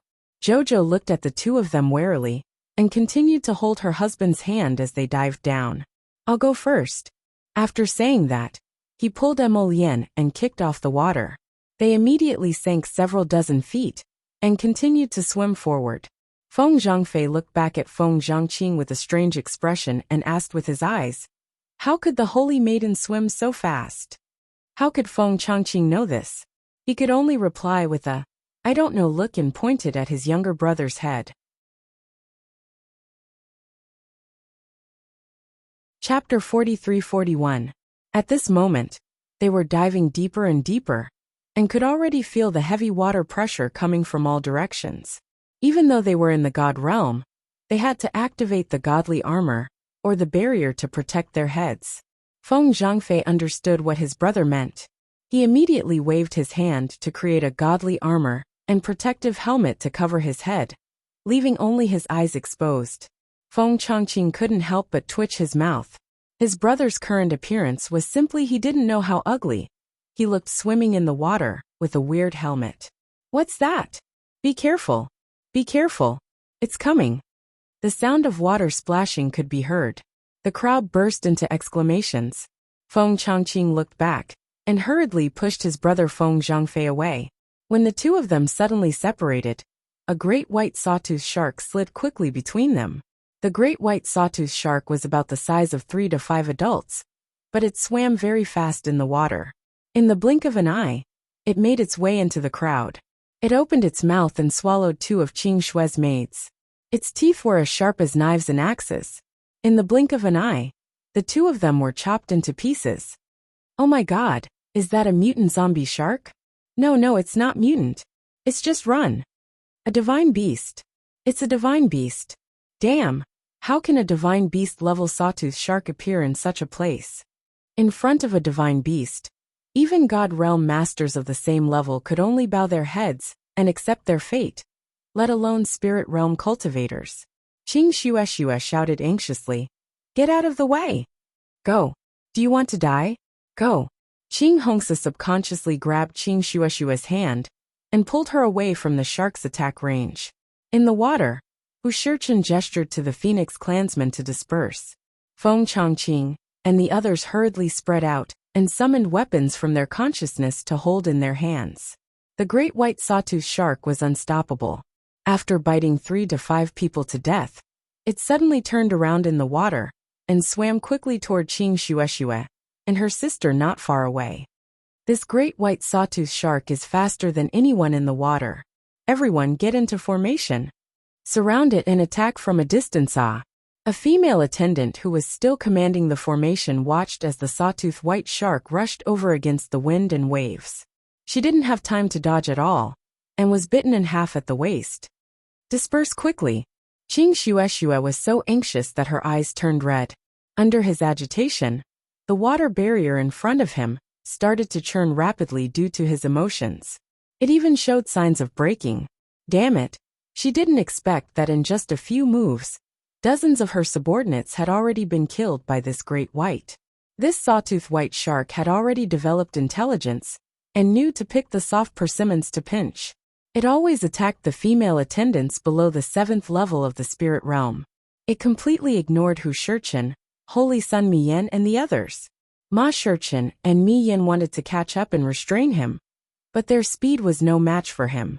He threw out several wood spirits in an attempt to restrain it, but it was as fast as an arrow, and it brushed past him repeatedly.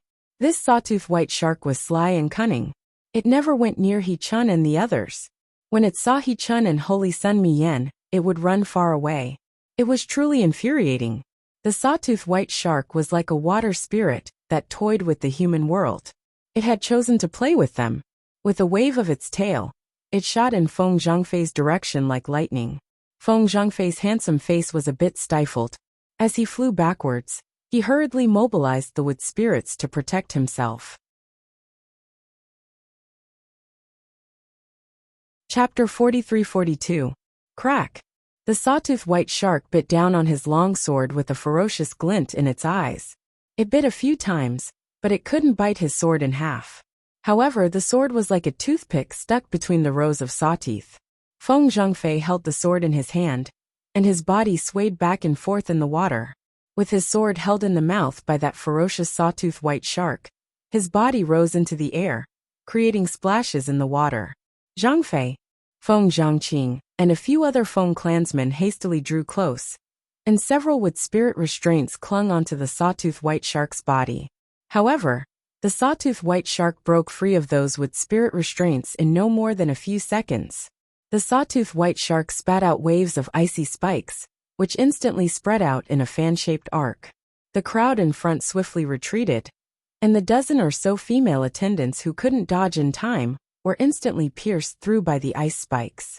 Qing Shueshue's eyes were about to pop out of their sockets as she bellowed, "Quick! Quickly hide behind me!" Holy Sun Miyan grasped a sharp blade made of ice and snow, and swung it at the sawtooth white shark's head. However, the sawtooth white shark's speed was too fast. With a dodge, it dragged Feng Zhangfei, who was hanging on its long sword, and dashed more than a dozen meters away. Its small, sinister eyes revealed a trace of smugness. It turned its head and opened its mouth, wanting to spit out a water arrow to kill Feng Zhangfei, who was hanging under its teeth.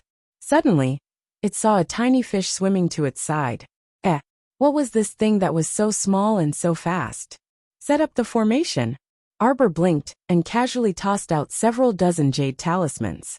He set up a confinement talisman formation in the water, which instantly enveloped the sawtooth white shark. The little stoic kicked her legs and rapidly shot in front of the sawtooth white shark like an arrow. She brandished a thunder clap in her hand and directly slashed at the white shark. Thousand thunder mirage. Several thousand bolts of lightning interweaved into one and swooped down on the white shark. Even Yuan Shurchen, who had always been calm, couldn't help but twitch his mouth and change his expression. Dodge! With a flick of his finger, would spirit walls spread out from his body and merge with the water spirit walls that Holy Sun Mi-Yin slapped out, forming an enormous defensive shield in the water. 10,000, what the fuck? Ran through everyone's minds. The 1,000 lightning phantoms that the little girl threw out flashed and rumbled in the sea. The lightning chased after the water and scattered in all directions. It conducted electricity indiscriminately and flowed to the surrounding people. Crackle! Crackle! Everyone's forehead twitched. Through the large defensive barrier, they could see countless electric currents flickering and crackling. It was as if there were electric whips directly lashing their bodies. It was inexplicably terrifying. How could they break through it? Long Shi and Long Shangyun used all their strength to barely keep up with the little girl's speed. At this moment, he was also blocked outside the defensive shield set up by the Venerable Peach Blossom Immortal and Holy Sun Mi-Yin. Looking through the water and wood defense, he saw the little stoic raise the thunderclap sword and fiercely attack the white sawtooth shark in front of her. In the chaos just now, Feng Zhangfei, who was originally hanging between the teeth of the sawtooth white shark, had completely disappeared. Feng Changqing couldn't help but sigh in relief. If her little brother, that idiot, was still hanging on the sawtooth white shark's teeth, perhaps he would be the first one to be electrocuted until he was charred on the outside and tender on the inside. The little girl's speed was so fast that it made people click their tongues in wonder. Originally, even the Venerable Peach Blossom Immortal and Holy Sun Mi-Yin were helpless in front of the white shark's valiant speed. But now it really was extremely unlucky. Chapter 43-43. This white sawtooth shark truly had 8 lifetimes of bad luck for encountering the little girl. Previously, it could bite many people in half with one bite. But now, it was trapped in the little girl's confinement talisman matrix.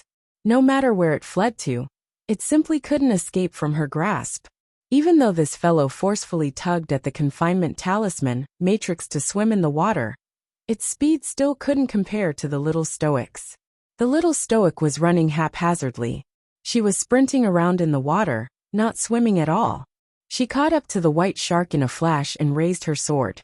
Electricity shot out along the seawater, electrocuting that white sawtooth shark and causing it to roll several times in front of the little stoic.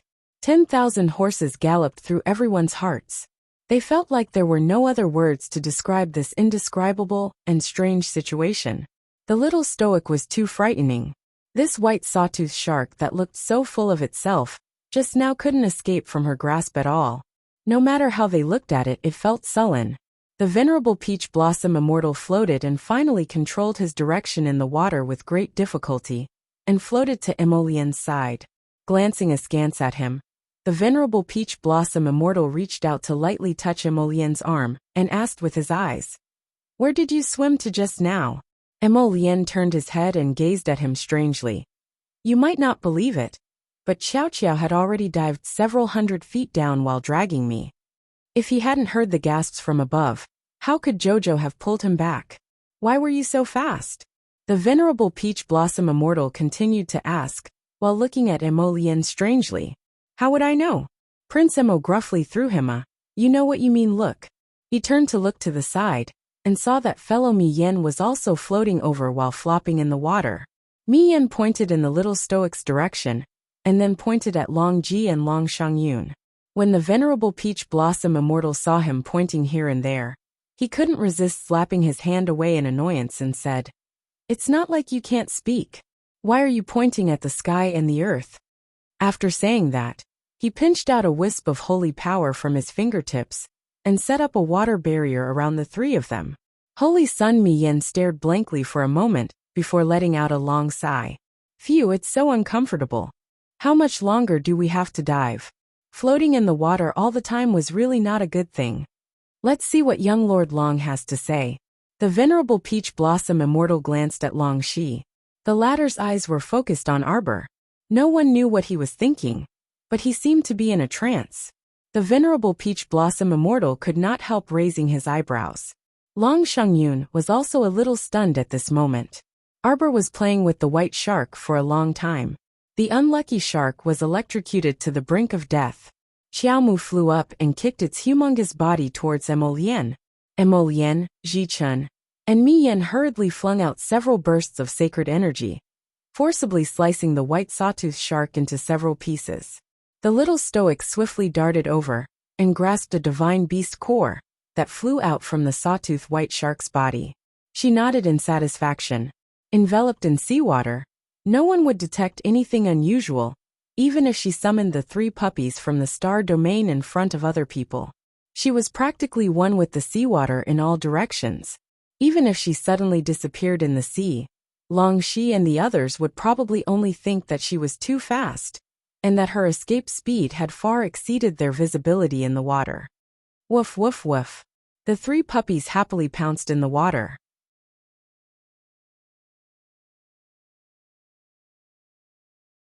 Chapter 43-44. The puppy in the middle opened its mouth and swallowed the crystal core of the white sawtooth shark. It chewed crisply and made crunching sounds.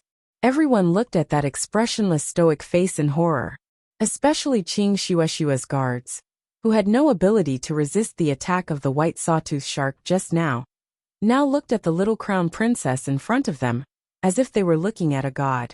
Wasn't it a little too fierce? After Arbor put away the 3 puppies, she kicked her legs and flew to the stunned Qing Shueshua. How's the damage? Qing Shueshua's small face was a little bitter. She raised her hand and set up a water barrier in front of her. Then she said, about a dozen people died. I'm sorry for the inconvenience. Arbor raised her hand and patted her shoulder. That white sawtooth shark is equivalent to a master in the 7th level of the divine realm. You are indeed no match for it. Especially in the sea, the difference in strength was too great. It was her fault. She was so happy when she entered the water that she couldn't find the edge. She pulled Emolian and dived down so fast that they were all left behind. Qing Shueshua smiled bitterly at her. They were weak. How could they blame others for this kind of thing? Sister Qiao, wait for me. I'll go over and count the number of people. We can leave right away. Arbor nodded. Qing Shueshua tried to stabilize herself and floated to those guards. Not long after, she swam back. There are more than 250 people left. Among them, 20 to 30 have minor injuries. They took hemostatic medicine and blood coagulation pills. It shouldn't be a big problem. It won't affect our progress. Long Qian nodded. In that case, let's continue diving. Arbor pointed to the front. Long Qian, you lead the way. Lian and I will bring up the rear. After experiencing a divine beast like the white sawtooth shark in the water, the guards around Qing Shueshua were a little nervous. Hearing Arbor's words, they couldn't help but look at her gratefully. They were the weakest in the team. Not only were they of no help to everyone, but they were also a burden. Let's go.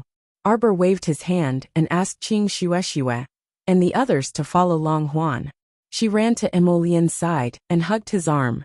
Holding his finger, she dragged him to the end of the line. This time, she didn't wander around and obediently followed at the back of the group. She pulled Emolian and walked slowly, as if she was strolling in the water. Emolian glanced at her from time to time. He suddenly felt that when the little girl dived down at such a slow speed, it was as if she was walking down a flight of stairs. She even pulled him down step by step. His Qiao was really an unimaginable little girl. Arbor held Emolian's hand, as if he was taking a leisurely stroll. He walked for a while and tilted his head to look at him. What is it? You're a little unbelievable. Emolian patted her little head in amusement. He was pulled down by Jojo, and could feel that there was no water pressure around them. Their breathing was normal, and they could speak freely. He didn't need to activate any water barrier. It was as if there was a vacuum around them. Not a single drop of water could float to them. I think the land of the Forgotten River tribe is the unbelievable one, right? Arbor looked down and his eyes lit up. Jojo's Lien look. A huge underwater city was rippling in the dense mist. It was like a mirage, dreamy but real.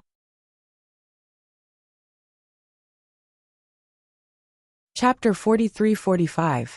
At this time, Emo Lien also saw the dreamlike city underwater, and her eyes couldn't help but flicker.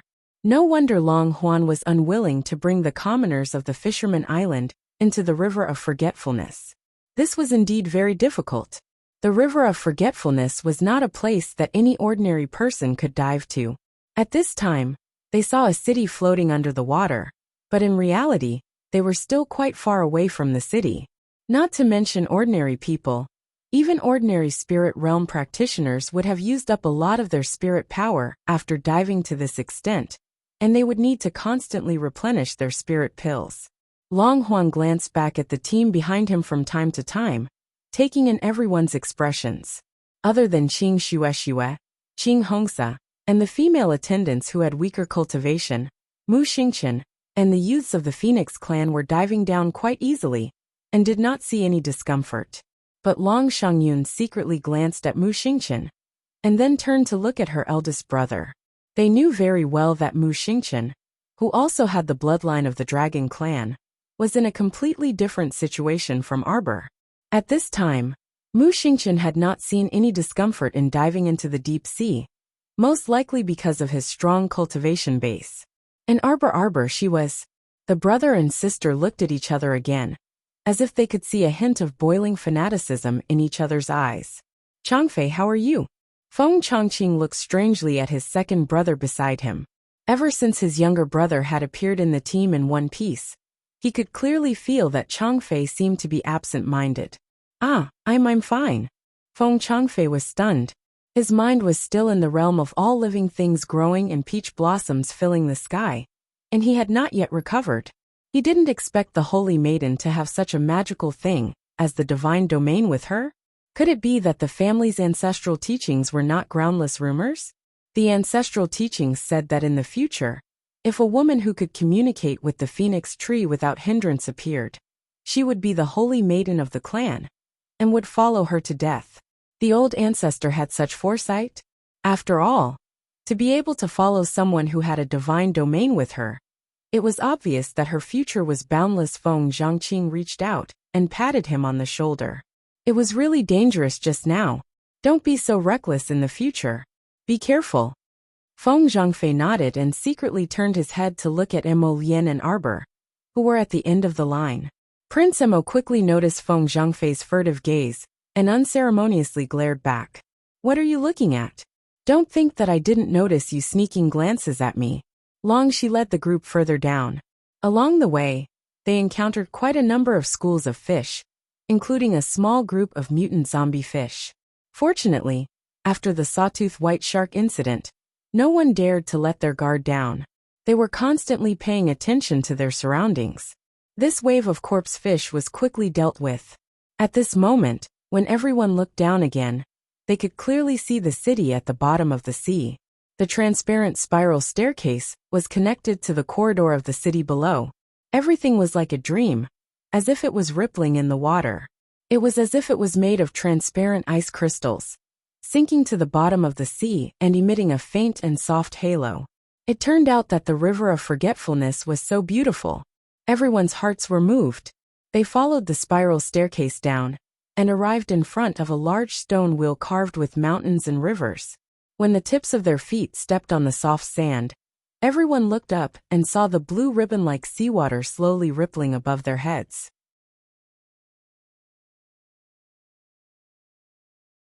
Chapter 43-46. Wow! This is so miraculous! Everyone exclaimed in surprise as they looked up at the slowly flowing seawater above them. Seawater gathered on top of it, and dense moisture filled the air. The surroundings were surrounded by a vast ocean. It was as if the swimming fish were sealed in a glass bottle. Through the hazy mist, they could see all kinds of fish swimming to and fro wantonly above them. Feng Chongqing looked down at the stone roulette in front of him. Green pine stone patterns were carved on it, and all the mountains and rivers could be seen. This is a transportation formation.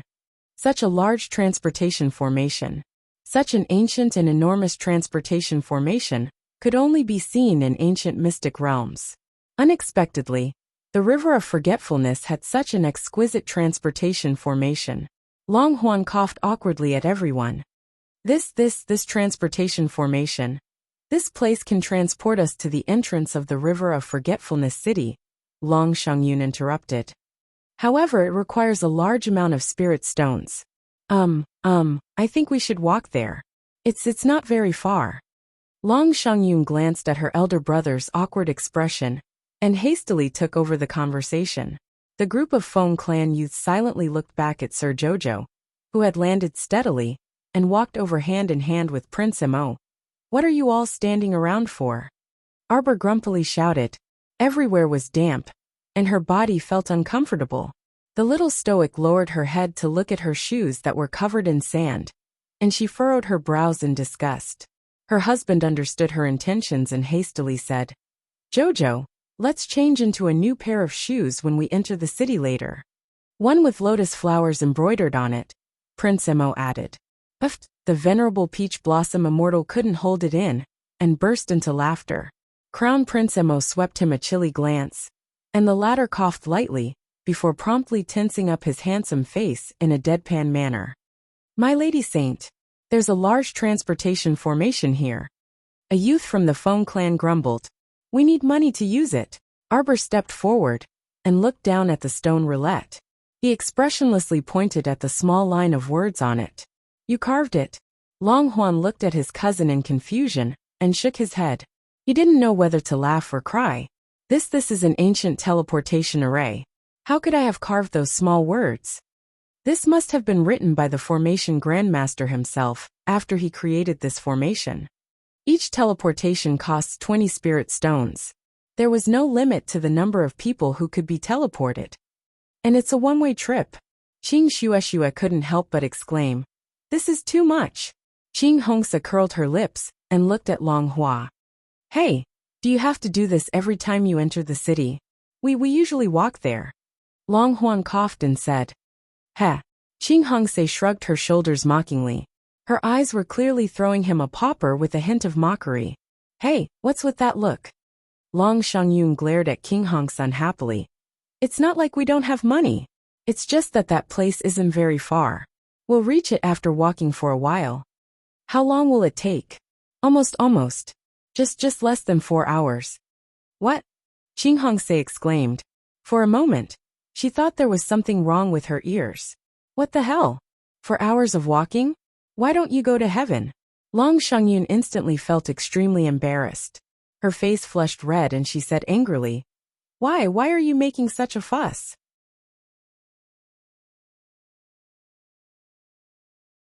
Chapter 43-47. Our river of forgetfulness is like this, we can only walk. You're in the water, you can't use that flying spirit artifact. Long Shangyun stuttered as she was stared at strangely by the group. You think this is the land route? This is the bottom of the sea. It's the space under the sea. It's different from the land route. It's restricted to flying. And ordinary land beasts might not be able to adapt to this space under the sea. Everyone looked at her strangely. A dragon youth could not help but ask. Then why don't you summon a sea beast to carry us over? I don't have a sea beast. Long Shangyun flew into a rage out of humiliation. My flying bat. It's not like you haven't seen it before. See my ass. No sea beast. Everyone looked at her with a look that said, Why are you so lowly? Long Shangyun was about to explode in anger. Long Huan quickly grabbed her hand, coughed and said, That if there's no problem, follow. We'll set off now, About 4 hours, we'll reach the city gate. That speaking of walking, it's not that far. Long Huan quickly added. Everyone. Sir Jojo looked at the siblings expressionlessly. Long Huan and Long Shangyun felt their hair stand on end from his gaze, and felt extremely guilty. What are you looking at? Long Shangyun flew into a rage out of humiliation. This spirit stone is not spirit coin. Do you know how much 20 spirit coins are? 20 spirit stones, that's 400,000 to 500,000 spirit coins. What kind of joke was this? One teleportation costs 400,000 to 500,000 spirit coins. Even if the River of Forgetfulness Dragon clan was rich, they could not burn their money like this. Moreover, they had to go back and forth between the land route and the sea every 2 to 3 days. Could they use the expensive teleportation array every time? Long Huan was a little annoyed, because he realized that his cousin was looking at him, and the dragon clansmen, as if they were small and poor.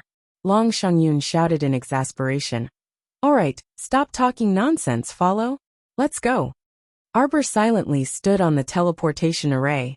Emol Yen, He Chun Muxingchen, and Holy Sun Mi Yin quickly followed suit. The young men of the Phoenixes reacted quite quickly, and they all rushed into the battlefield.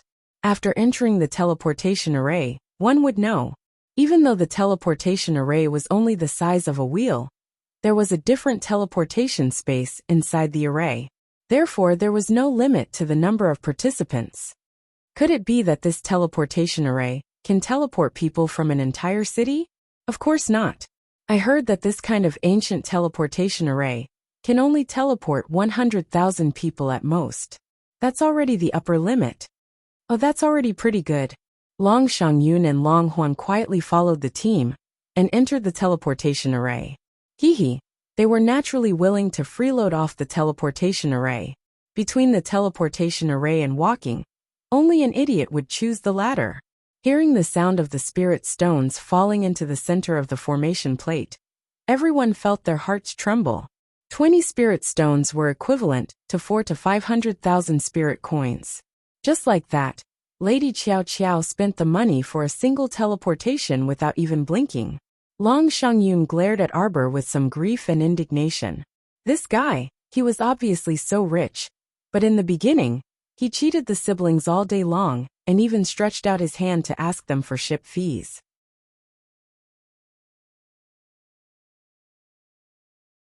Chapter 43-48. No, the 20 spirit stones that Sir Jojo spent this time. Wasn't it from them? Previously, he had lost 50 million spirit coins to her. Then, he had signed a bill for 70 million for the fairy fair. All these added up to more than 100 million spirit coins. 400,000 to 500,000? What was 400,000 to 500,000 spirit coins to Sir Jojo? What was that? Arbor threw down 20 spirit stones and led the group to the gate of Forgotten River City. Looking up at the crystal-colored gate of Forgotten River City, it was like a glacier palace, presented in front of her. Arbor let out a small sigh.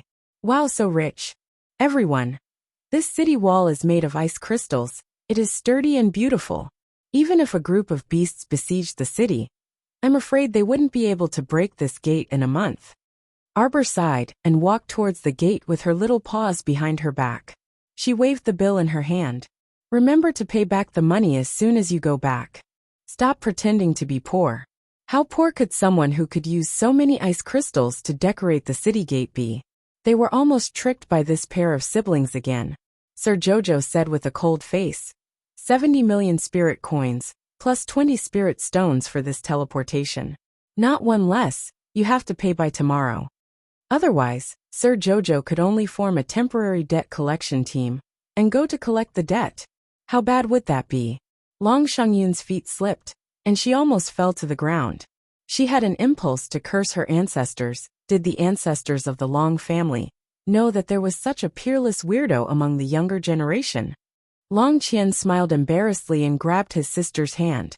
Shangyun, exhale, inhale, exhale. Yes, slow down your breathing. She couldn't possibly anger herself to the point of fainting, right? Long Qian felt that if he wanted to get along well with this cousin of his, he must not be stingy, he must be generous, and he must be willing to spend money. Sob. Why did it feel like all of these were for the sake of spending money? Long Shangyun was speechless. She took a deep breath and exhaled. Then, she followed Long Shi to the city gate.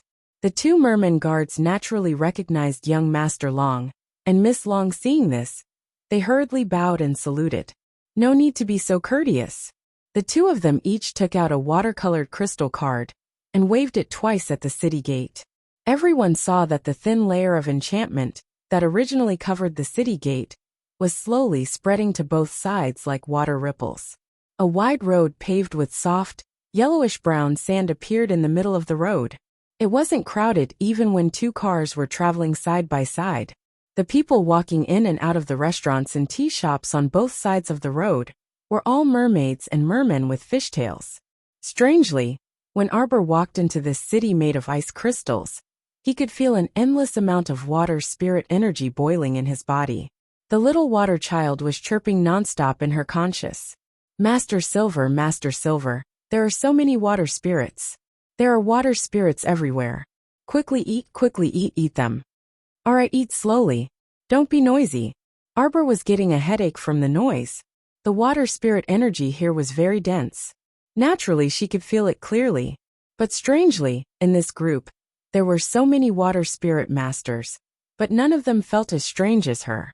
Ever since she entered the river of forgetfulness and stepped into the depths of the sea, it was as if she had truly returned home. She felt a trace of desire from the depths of her heart. Water spirit, water spirit, water spirit. The water spirit here was so dense. It was as if she could use it all.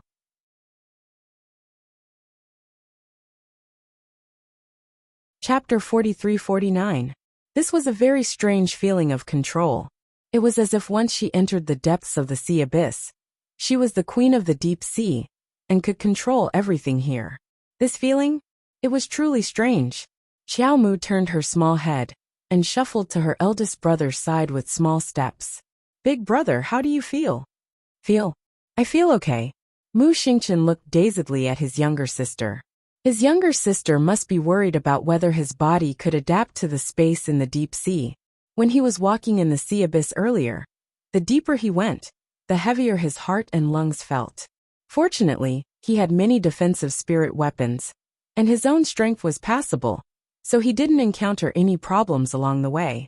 After entering the underwater city this time, it was as if he had entered another dry space. He removed the defensive barrier around him and could walk freely, so there weren't any problems at all. The little stoic expressionlessly gestured with her small hands and looked seriously at her older brother. Big brother, standing behind them, Emil Lien and Ma Shurchen couldn't help but facepalm. Why did it feel like this pair of siblings were talking like chickens and ducks? They were talking in two completely different worlds. Big brother, you don't feel anything? The little stoic gestured with her small hands again. Younger sister, let's not beat around the bush. What do you want to tell big brother? The Foam Tribe youth on the side almost couldn't stifle his laughter. What was going on? Why did he feel like the little crown princess was inexplicably funny and adorable? The little stoic glanced at Mu Xingqian again. Big brother, watch. After saying that, her body leapt up with a so sound and flipped around in the air. The water spirit energy from all directions instantly surged crazily, as though it could topple the mountains and overturn the seas, rushing towards her side, fighting to be the first to enter her Dantian's godly ruins realm. The little water child cried out joyfully in her conscious. Oh haha, so pure, wahi, so awesome. Master Silver, do your best. Master Silver, work hard. Keep going, keep going. The little treant grumpily patted its head with its paw. Calm down. If you have such a rich wood spirit source, humph, I'll see if you can keep your composure. Ee haha. Ha ha ha ha ha. Don't laugh so sinisterly. Chio sourly spat out this sentence, and didn't say anything else, leaving the little water child to go crazy. The long siblings stared blankly at the little stoic's actions. They opened their mouths, but closed them again. Big brother, Jojo asked you if you could feel the rich water spirit energy here like she did. Mu Xingqian looked speechlessly at Jojo, who was floating in the air, and waved at her. The little girl immediately landed and quickly walked to his side. Big brother? Mu Xingqian looked at her speechlessly. Jojo, big brother didn't comprehend the water spirit. Big brother comprehended the fire spirit. Everyone was speechless. Lady Qiao tilted her head and looked at her elder brother blankly. She thought that it was the effect of her bloodline power that allowed her to feel the rich and abundant water spirit energy here. Big brother also has the bloodline of the river of forgetfulness. Shouldn't he be able to sense it? Big brother, you don't feel it? As soon as Jojo walked into this world built from ice crystals, she could sense the water spirit energy rushing toward her limbs and bones from all directions. Long Shangyun irritably interrupted her. Only you can feel it. Let's go, let's go. At this time, an old mermaid suddenly swam over.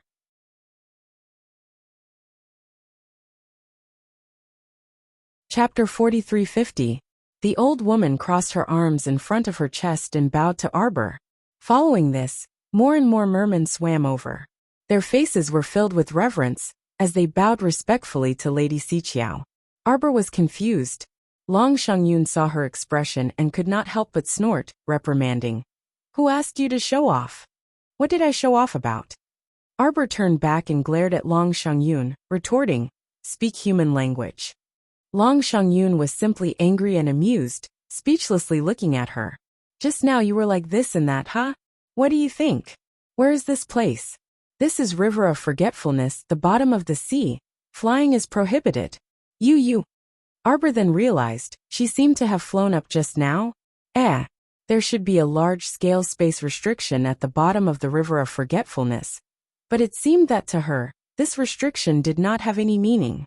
Now these ordinary residents of River of Forgetfulness all revered her as a deity. All of them swam over, bowing to her, their faces full of admiration. Misunderstanding. Arbor expressionlessly returned the greetings to everyone, using her eyes to glare at Long Shangyun, who was standing beside her. Why didn't you ask them to disperse? What was there to watch? She just had a whim just now, wanting to let Big Brother feel the water spirit energy that she felt. But Big Brother did not feel anything at all. It was really comical. Long Shangyun sneered and shrugged. You started it, settle it yourself. Long Yun hurriedly swam forward to smooth things over, smiling at the crowd of mermen. All right. Everyone disperse, there's nothing to see. These are our guests who came from afar. Everyone please disperse. Young master. Before Long Yin could disperse everyone, one of the two mermen who were originally guarding the city gate quickly swam over. What happened? A large group of people came to the city gate. The one leading them claims to be Her Majesty the Queen of City Toppling Women Kingdom. What? Long Yin and Long Shangyun were stunned. Qing Shueshue walked forward with a face full of excitement. Really? The Queen of City Toppling Women Kingdom is here? Are you sure? Yes. How many people are there? Long Xia asked in shock. About 3,000 people. Now they were all crowded around the city gate. The city guard merman felt very helpless. Long Huan pondered for less than a second before he said, Invite the queen and the others in first. Don't let them enter the River of Forgetfulness. An old voice interrupted Long Huan. Long Huan and Long Shangyun's expressions changed slightly at the same time. They turned around and bowed to an old woman who was walking over. Lord Prophet. Prophet Tuesday. The merfolk commoners, who were still making a ruckus, quickly turned solemn when they saw this old woman swimming over. They also bowed and saluted. Tu Xianshi held a fox head scepter in one hand and looked at Long Yin with a serious expression. Young master, the River of Forgetfulness does not take in outsiders. Arbor glanced at Long Huan coldly. She turned around and held her husband's hand. Let's go. Long Huan's heart skipped a beat. He quickly moved forward to block their path. Cousin, what is the meaning of this? The River of Forgetfulness does not take in outsiders. What are we waiting for? I think you don't have the sincerity to form the Killing Heaven's Fate battle team, Arbor pointed out with a cold expression.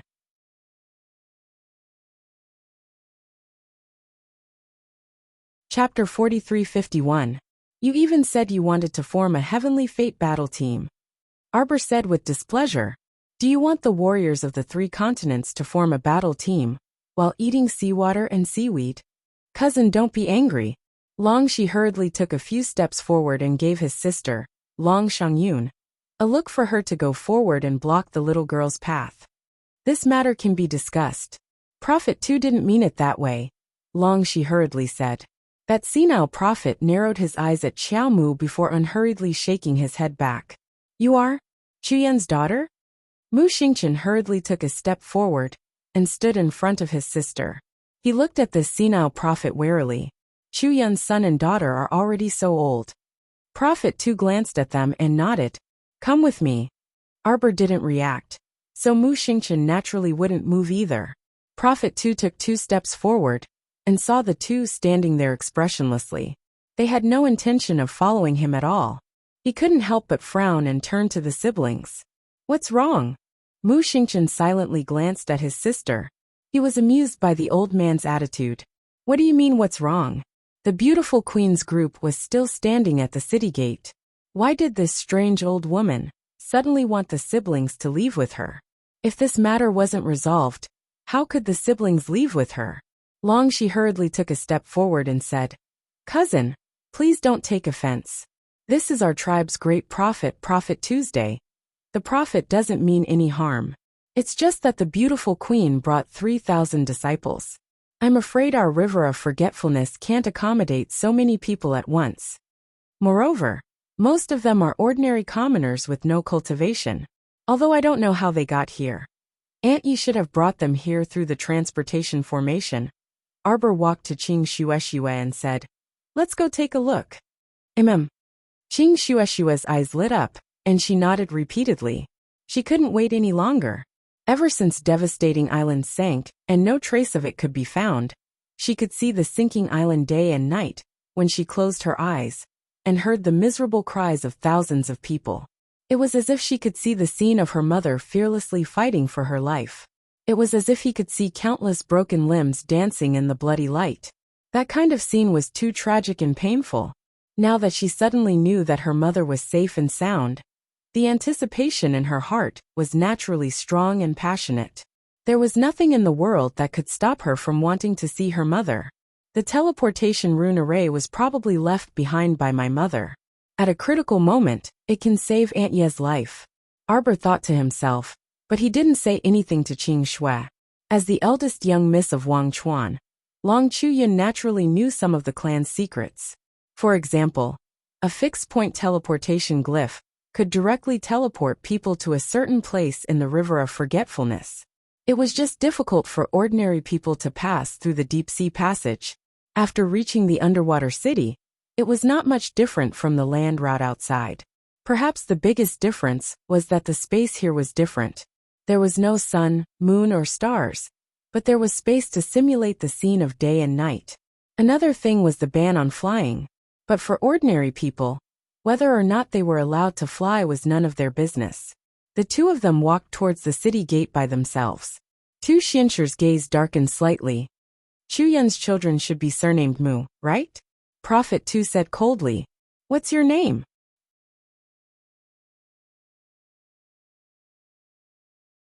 Chapter 4352. Long Huan cursed inwardly, and was about to fly forward to stop Tu Xianji's reckless actions. Unexpectedly, a young merman in his 20s flew out from Tu Xianji's side and threw a ball of water at Arbor and Qing Shueshue, without a second word. Qing Shueshue turned around and summoned the sword in her conscience, slashing apart that ball of water. The water mist assaulted the two of them, and Sir Jojo's expression instantly froze. She gently raised her hand and grabbed, and the countless droplets of water slowly calmed down in midair, as if they were intelligent fairies.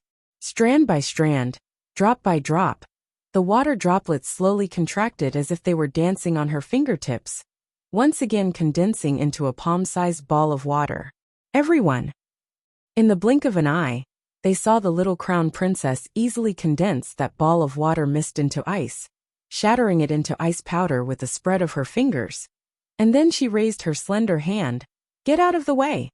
Long Huan shouted angrily, his forehead drenched in sweat. Long Shangyun was even more agile, and she kicked that young merman's buttocks, directly sending him flying and rolling twice on the ground. Whoosh! Whoosh! Whoosh! Ding! Ding! Ding! Ding! Ding! The sandy ground was riddled with holes, and was a complete mess. The last bit of ice sand landed beside the other young merman's tail with a whooshing sound, startling the latter into repeatedly retreating with a ghastly pale face. Long Huan and his sister looked at the little stoic with an ashen face. At this moment, over 100 young men from the Phoenix tribe had simultaneously pulled out their swords, looking like they were about to rush up and fight to the death with them. Fuck. Can you guys stop for a moment? Long Huan hated that he couldn't forcefully tear at his own hair to express his agony.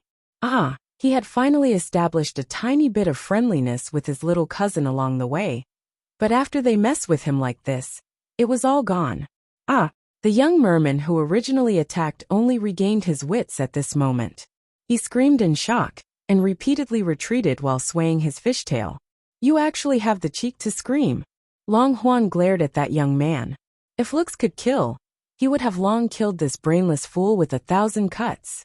Arbor raised his hand, and the strands of water spirits floating around began to condense again.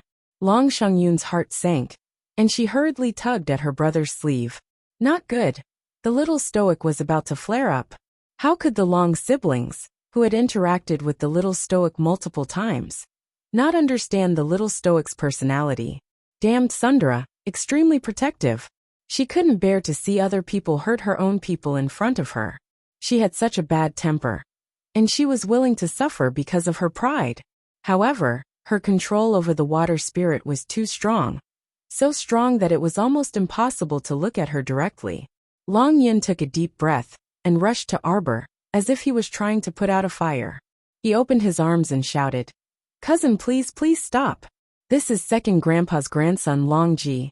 He, his grandfather, was his grandmother's clan elder brother. Let's see, he should be your cousin, Long Ji."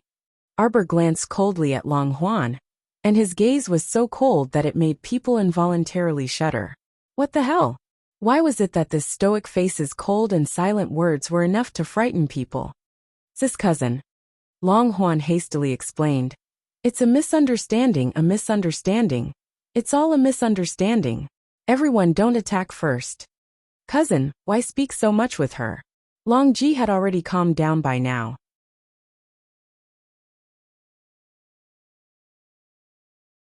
Chapter 43-53. When she recalled her cowardly appearance just now, she couldn't help but feel angry. These two are the son and daughter of the traitor Long Chuyan? Mu Xingchen shouted with a sullen face. "Who are you calling a traitor?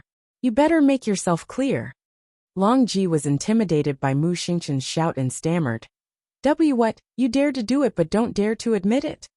Back then, Long Chuyan teamed up with outsiders to stir up trouble in our river of forgetfulness. It caused our river of forgetfulness to suffer such great losses, and was practically unable to recover for many years. If she's not a traitor, then what is she? Jojo. Mu Xingchen hastily lowered his head to look at his younger sister. Sure enough, he saw the little stoic's frosty face. Although her expression didn't change in the slightest, it was very obvious that she was so angry that her body was trembling slightly, and she actually didn't speak for a moment. Prince Emo hastily walked to her side and pulled her small hand, calling out, "Jojo." A pair of cold phoenix eyes shot straight at the person who spoke conceited nonsense. The icy murderous aura in his eyes surged, making it impossible for people to ignore. A towering aura pressed down on that youth named Long Ji. Tu Xinji's expression changed, and he hastily stretched out his hands to create a water barrier to help Long Ji out of this predicament. However, how could the crown prince's aura be easily dispelled by her? As soon as the two came into contact, she felt a terrifying mountain-like pressure crushing down on her, as if it could crush her old bones into nothingness in an instant. "Your Highness!" Long Huan cried out in alarm, and hastily went up to stop him. "Let's talk things out, Your Highness the Crown Prince." "Your Highness the Crown Prince!" Long Shangyun also cried out. "Get down!" Emo Lien shouted angrily, and a crisp bang was heard. That youth named Long Ji suddenly bent over, and his entire body collapsed with a heavy thump. He involuntarily kowtowed with a bang, just like that. The surroundings were dead silent. The merfolk commoners all felt the heavy pressure at this time. So how would they dare to gather? They only dared to stealthily distance themselves from this place, and steal glances at each other. Tu Xinji first felt the pressure on his body lighten. He turned around and saw his junior, Long Ji, in an arched position. She bent down and lowered her head. She knocked her head heavily on the ground, and could not even lift it up.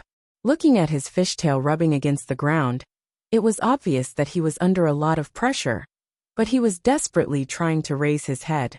However, the other party's strength suppression was quite terrifying. Not to mention raising his head, even breathing was difficult for him. Long Ji struggled with all her might, and felt a sense of helplessness. He had never seen anyone with such tyrannical strength. Even when he was facing his cheap paternal grandmother, he had never felt such a terrifying suppression.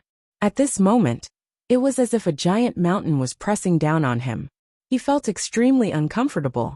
His breathing was irregular, and he could feel his neck bones creaking, as if they could shatter at any moment. Long Ji. Tu Xianji was anxious. He suddenly looked up in Emolien's direction. Stop. If I don't stop, what will you do? Emolien stared coldly at Tu Xianji. Long Huan understood that gaze very well. Although he did not have much contact with this person, he had heard of this crown prince of the divine land. She was not a soft-hearted person. When she revealed such a gaze, it was killing intent. Long Huan's heart sank again. He hurriedly stepped forward to block Tu Xianji.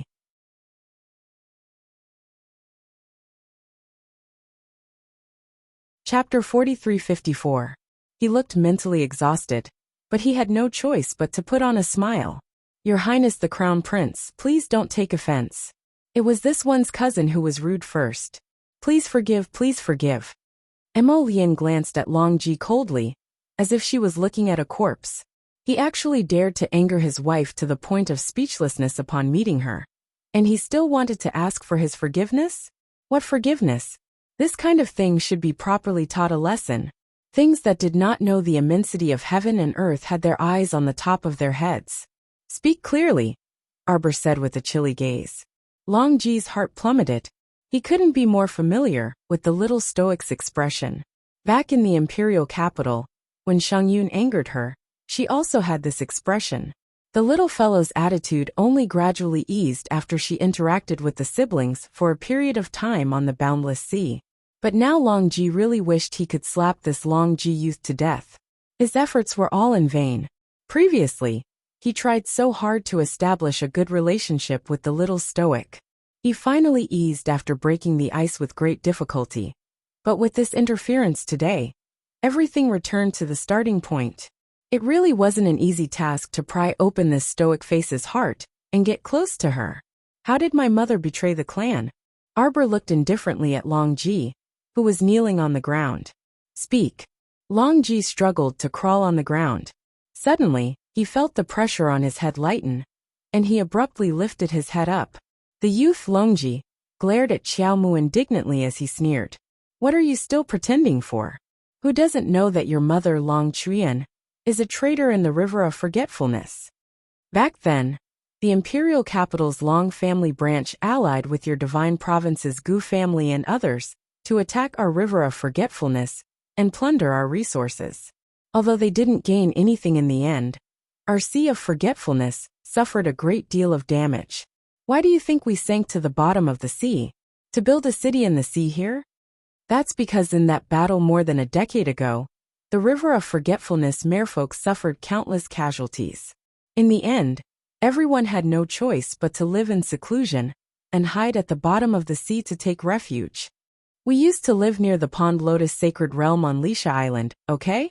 We can also see the sun, moon, and stars. We can also feel the sea breeze and hear the roar of the sea. It's all your mother's fault, Long Ji said angrily. My father died because of her.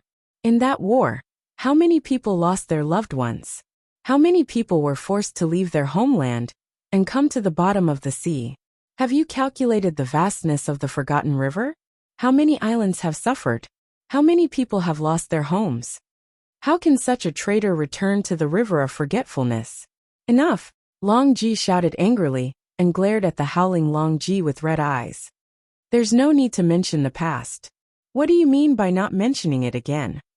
Arbor looked coldly at the crowd in front of him. What did Long Qian do? Are you trying to frame her with the crime of betrayal? She betrayed the clan? She betrayed the clan? What clan did she betray? You bunch of trash, how can you be considered her clansman? A bunch of cowards. You can't even protect your own sisters. Yet you want her to bear the burden of your clan's safety alone? Why? Just because you guys are weaklings?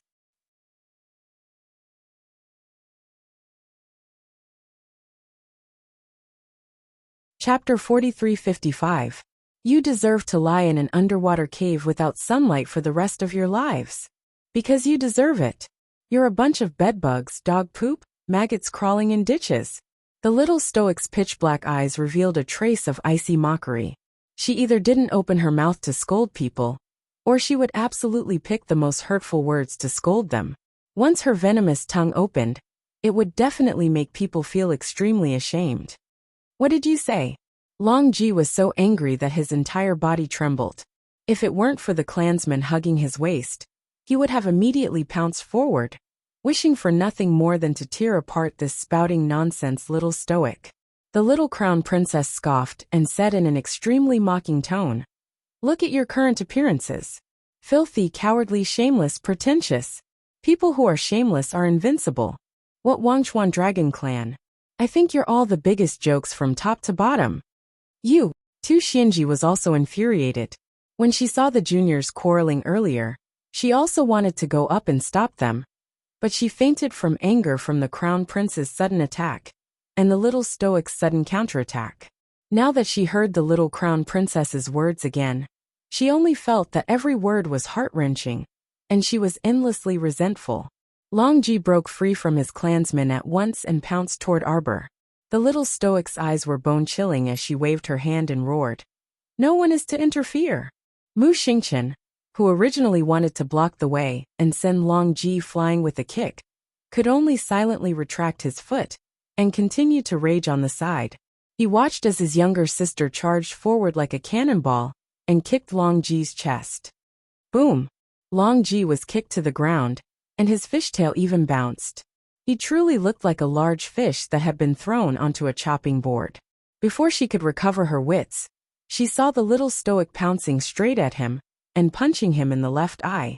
Long Ji's eye turned black on the spot, but this was only the beginning. Closely following that, the little stoic threw a torrential left hook, right hook, uppercut, and downpercut. Her aura was fully unleashed, and the wind from her fists whistled as the shadows of her fists interweaved. Like a storm, everyone saw Long Jizhen being pressed to the ground like a fish and being beaten up fiercely. Long Qian was speechless. Long Shangyun. The two siblings looked at each other and cried out in their hearts at the same time. "It's completely over. You can't even beat me. Serves your entire clan right for being cowardly turtles in this underwater cave for 10,000 years.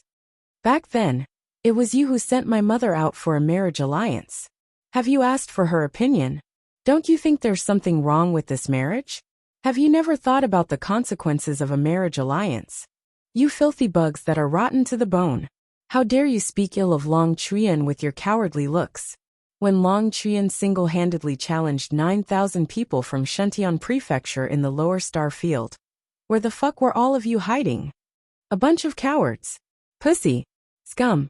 With your lowly skills, you dare to talk about Long Chuyan in front of me? You're so shameless, huh? For your sake, Long Chuyan left the Mu family and gathered people to come and rescue you. What about you? What did you do in return? Traitor. Ha ha ha ha ha. Arbor suddenly roared with laughter and kicked Long Ji, who was like a lump of mud, in front of Tu Xianji, whose expression had changed abruptly. Look at how old you are. You are humans.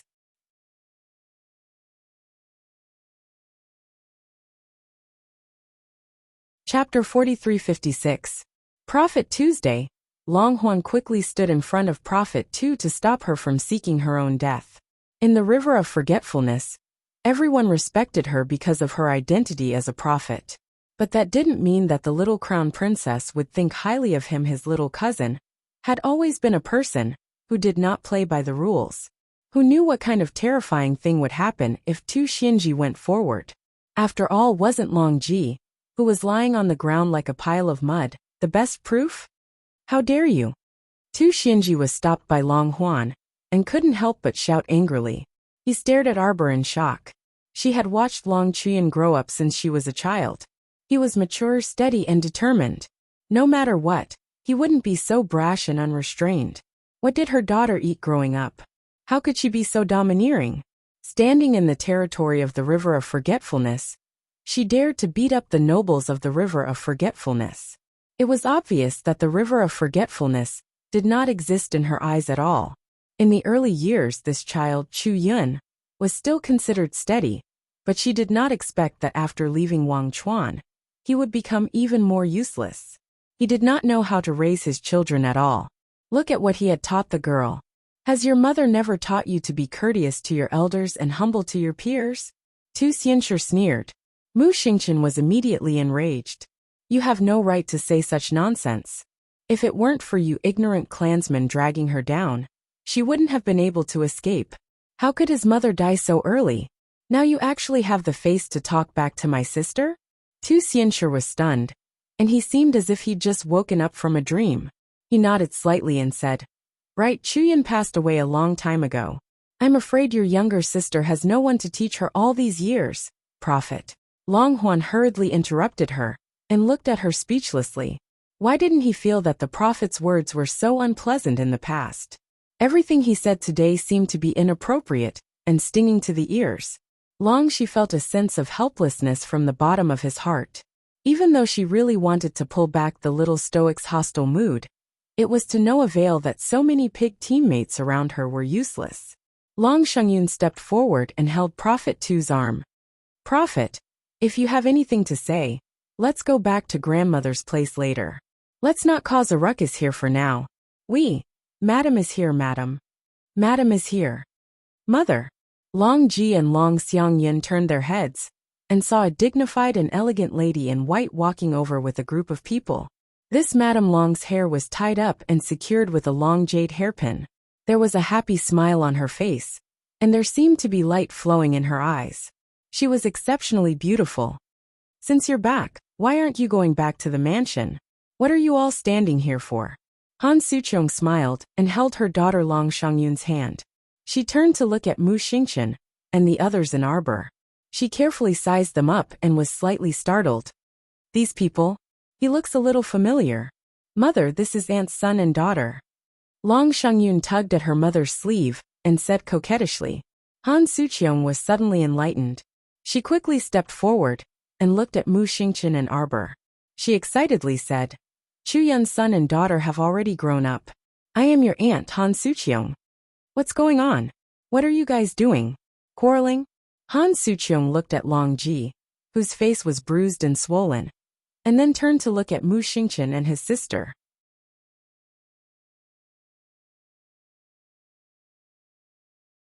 Chapter 4357. Long Qian heaved a sigh of relief, as if he had seen his savior. He hurriedly walked forward and bowed to his mother. Mother, please help persuade cousin. Just now, cousin Long Ji suddenly barged out. Long Qian's ability to express himself was not bad. He quickly reported what had happened to his mother. Madame Long's face darkened as she turned to look at Long Ji. Long Ji, what are you saying? How much do you know about what happened back then? You're just a junior. How can you talk about your Aunt Chu Yin? How rude. I'll mention this to your mother, and let her teach you a lesson about hierarchy. Long Ji had been beaten up by Lord Jojo, and was now being reprimanded by Madame Long. He felt that he had lost all his face. His face, which could not be seen, was even more distorted and swollen. Han Suqiong ignored him, and walked to arbor and Mu Xingqian with a smile. She said softly, I received a letter from Long Qian a while ago saying that you guys are arriving soon.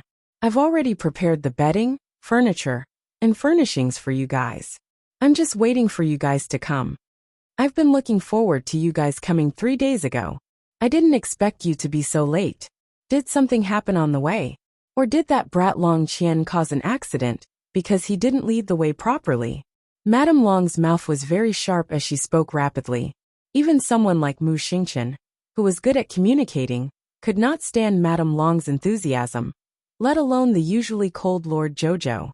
Xiao Qiao didn't know how to react when she saw Madame Long's passionate and well-mannered demeanor. As the saying goes, one does not hit a smiling person. No matter how cold Lord Jojo's face was, he could not hold it in front of Madame Long. Emolien took a few steps forward and held his wife's hand. He nodded at Madame Long and said, There's no need to trouble yourself. We're leaving now. Right. Lord Jojo, who was stunned, regained his senses and nodded. Let's go. Madame Long hurriedly reached out to stop the two of them, and comforted them with a smile. Don't be anxious. This is husband. Oh. Madame Long suddenly understood, and looked at Emolien with admiration. My nephew's son-in-law is really talented. Her gaze shifted slightly as she turned to look at Long Huan. Long Huan nodded at Madame Long discreetly. Mrs. Long immediately smiled and said, "It was all a misunderstanding. It's good that everyone has talked about it. How could the entire river of forgetfulness blame your mother, right? Your grandmother has been missing her for so many years. The younger generation is insensible and doesn't even know how to speak properly. Auntie will find someone to teach him a lesson later. Don't take it to heart." Mrs. Long smiled and stepped forward to hold Arbor's hand. Tu Xianji frowned slightly, but seeing Madame Long say so, he was too embarrassed to tear down Madame Long's stage. However, in his heart, he still had a lot of opinions about the little girl's ruthless way of doing things. She was so vicious at such a young age. Look at how she had tormented young Master Longji. Auntie is still at the city gate. I already know about this. Get someone to invite them in, Madame Long said with a smile. No matter what, they are people who were persecuted by the heavens. They are guests from afar. How can we not welcome them? If you have any plans in the future, you can discuss it with the clan leader. Xiao Mu creased her brows. Everything had been said by this Madame Long, so she had nothing to say.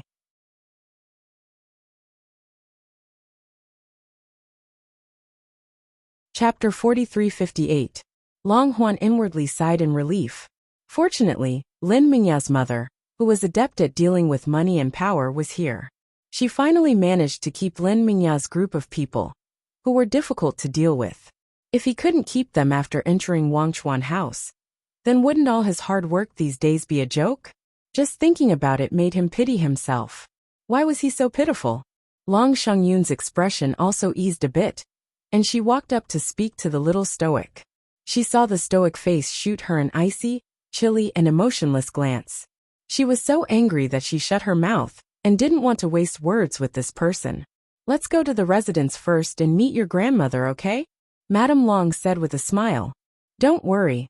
I'll have someone bring Queen Qingqing and the others over. Madame Long smiled with a warm expression. Let's go. Qingqing, this child. I remember seeing him once when he was young.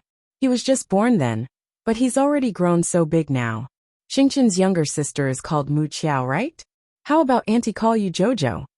The friendly Madame Long chatted with them the entire way.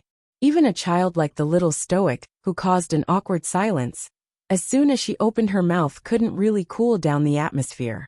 Madame Long's smile was like a spring breeze, as she spoke with assurance and assurance. It truly made it hard for people to turn cold. Mu Xingqian cupped his hands at Madame Long and said indifferently, Madame Long doesn't need to be so courteous. Silly child, how is this courteous? We're all family, so why are you treating us as outsiders and speaking in a foreign language? Madame Long turned to smile at him and pointed at the residence's entrance directly in front of them. Here, we're here. This is our home. Wangchuan Dragon Clan's royal bloodline was built in the depths of the sea and surrounded by a water barrier within 5 kilometers in all directions. The mountain gate erected in front of them was the strongest barrier. Naturally, no one could pass through without an entry token. Arbor's group silently looked at each other. As Madame Long passed through the water barrier, the scenery in front of them abruptly changed. It was no longer misty and hazy. The scenery in front of them changed, and the corridors, courtyards, and pavilions were all in sight.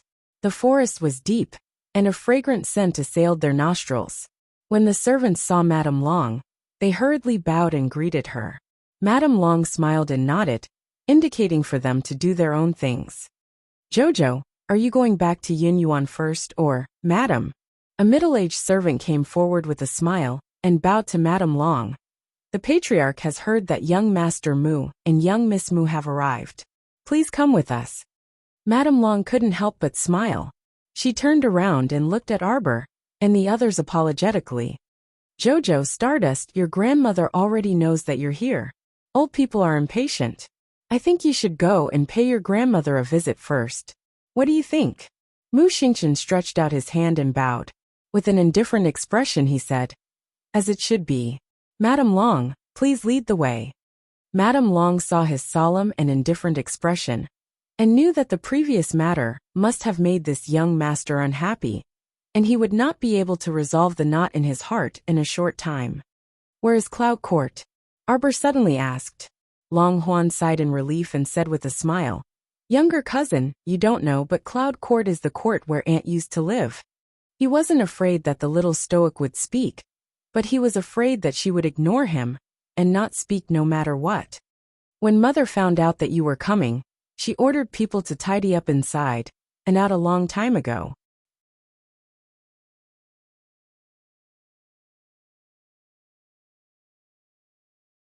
Chapter 4359. Cloud Court is your mother's residence. Madame Long pulled on the young crown princess's hand and whispered softly, "You? Do you want to go over and take a look now?" Arbor glanced at her and shook his head apathetically. "No need. So many years have passed. What's the rush?" The little stoic turned around and walked away without looking back. Prince Emo knitted his brows, feeling faint regret in his heart. If he had known that Jojo would be so unhappy after coming to Forget River, he wouldn't have agreed to bring Jojo to such a sad place back then. This was only the first day they entered Forget River. But how many times had Jojo been sad already? Emolien was in a bad mood, so she naturally didn't find anyone pleasing to the eye. When she saw Madame Long and her family standing there in a daze, she couldn't help but ask coldly, "Aren't we going to see Forget River Dragon Clan's clan leader?" "Ah." Madame Long snapped out of her trance and nodded with a smile. "Everyone, please come this way." The group of people walked past a vibrant and colorful garden and walked along a small path to the pavilion in front of them. The pond pavilion was reflected in a circular lake, giving off a somewhat hazy and misty feeling. Mu Xingqian and the others were surprised. They didn't expect there to be such a bizarre scenery at the bottom of the deep sea. What was the difference between this and being on land? Qing Hongsa couldn't resist touching the dewy grass. "This is real. Of course it's real." A youth from the Phoenix tribe looked at her strangely. "This is a spiritual realm that's a world of its own. It looks like it's merged with the sea outside, but it's actually not in the same world." Qing Shueshua nodded and said, "The mist barrier we passed through earlier is probably a natural barrier that separates this place from the outside world." Arbor, Mu Xingqian, and the others stopped in front of the pavilion. They saw an elderly woman in embroidered robes with a dignified figure walking out of the pavilion. Although this old madame's hair was white and her face was wrinkled, her back was ramrod straight. In her hand was a scepter made of green wood. It was propped on the ground with a fist-sized black pearl embedded at the top. Behind the old madame was a scholarly man in a green robe. He was around the middle of his life and had a sickly look on his face. At first glance, one could tell that his body was weak and that he needed to be bedridden all year round. The two of them met Arbor's group, and the old woman's gaze instantly stopped on Arbor's face. It was as if she was looking at something far away through that frosty little face of hers. The old madam didn't say anything. Instead, it was the sickly green-robed man behind her who took a few steps forward with an excited expression. He looked at Mu Xingqian and Arbor standing at the front and asked in a trembling voice, "Is it Xingqian and Jojo?" I am your uncle Long Chuyu." Arbor was not as excited as Long Chuyu, and neither was Mu Xingqian. The two siblings only quietly watched this cheap uncle who had suddenly appeared in front of them, their expressions extremely indifferent. When the old madam heard Long Chuyu's voice, she recovered her senses. Only then did she withdraw her distant gaze from Arbor and say indifferently, "Come in with me. Let's sit down and talk." Arbor looked coldly at the old madam. "You looked at me just now. Did you see something? Did you see your pitiful daughter, your lowly daughter? Do you know how and where she died?" Long Chuyu's face paled slightly.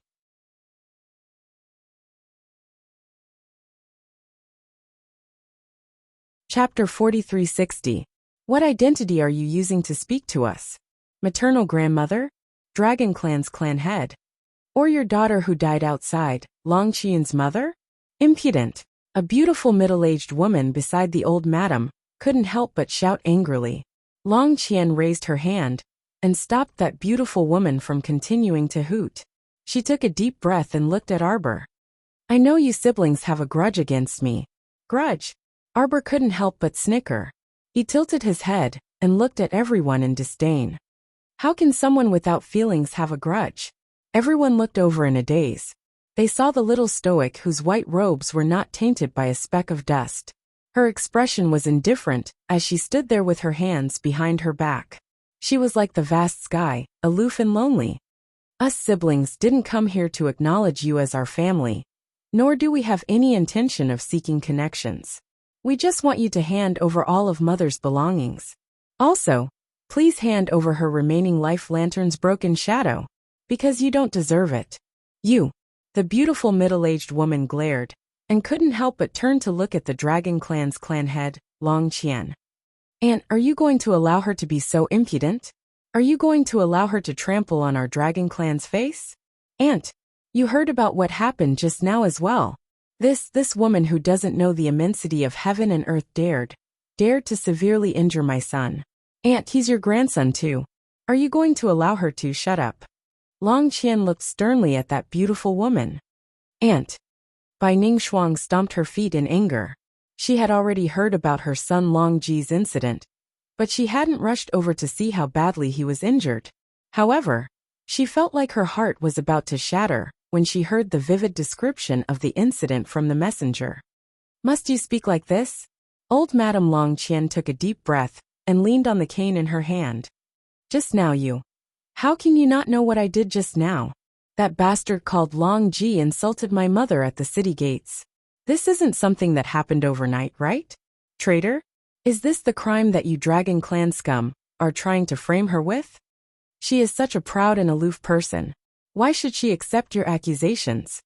When she single-handedly fought with the Shuntian Manor, what were you cowardly clansmen, who only knew how to hide at the bottom of the sea doing?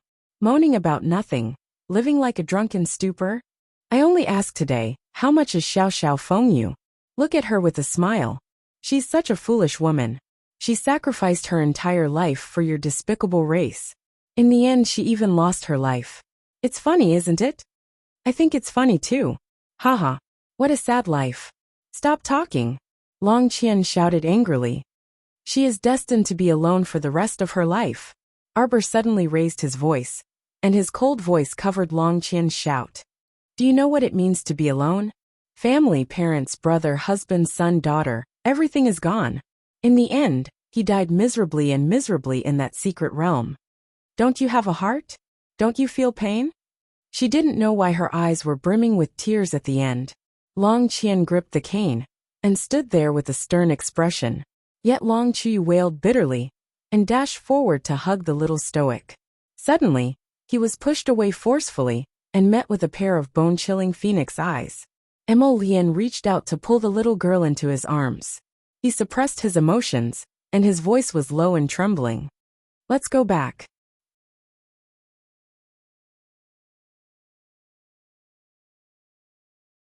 Chapter 4361. It had only been a short while, but she had angered Jojo to this extent multiple times in a row. Go away. You don't have the right to touch her. Emolian looked disgusted and pushed Long Chu to the ground. He grabbed her waist and looked down at her with wavering eyes. I'll take you back. We won't care about what happens here anymore. I only want you to be happy. What merfolk tribe? What killing Tianyan? These people and matters had nothing to do with his Jojo. Emolian caressed her head and looked down at her reddened eyes, unable to hide the heartache in his eyes. Jojo, don't cry. My heart is in unbearable pain when you cry. I don't know where to go. Although he didn't say anything, the warmth from his palms calmed Arbor down a little. Long Chu collapsed on the ground and started bawling. I'm sorry. I'm sorry. It's Uncle's fault. It's me. I've let your mother down. It's all because I'm useless. Madame Long rushed forward to support Long Chu, who was on the verge of a breakdown. She turned around and looked at Arbor with a complicated expression. Long Qian gripped the staff in his hand tightly and said indifferently, Don't cry. I've taught you for so many years.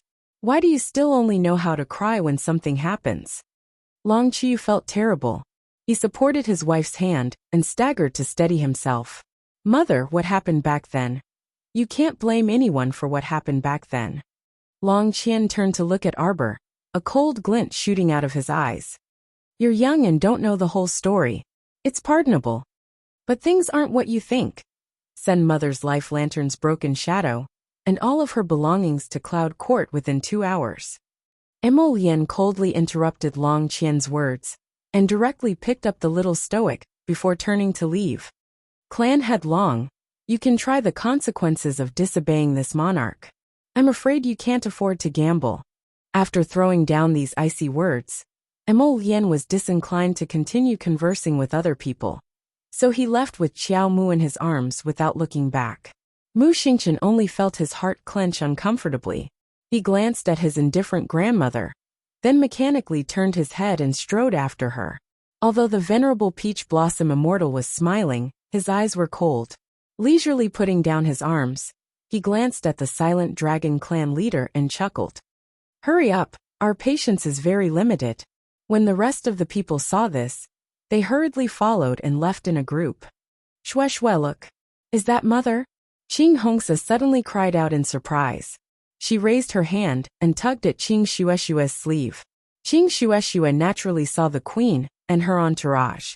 She hurriedly went up to greet them, unable to hide her excitement. Mother. Qing Hongsa stood behind Qing Shue and did not step forward. She only looked at the queen with a complicated expression. Ilwan stepped forward and bowed in greeting. Greetings to Her Majesty. This subject is very happy that Her Majesty is safe and sound. Beautiful queen looked travel-worn, but her eyes were exceptionally black and bright. Qing Shue looked at her mother with tears in her eyes. She curled her fingers and restrained herself. Only then did she not impulsively jump into her mother's arms. Qing Yi also looked at Qing Shue with a gratified expression. Shue, mother is proud of you. Qing Yi reached out with a smile and hugged her daughter who flew into her arms. She stroked her hair with a gentle gaze.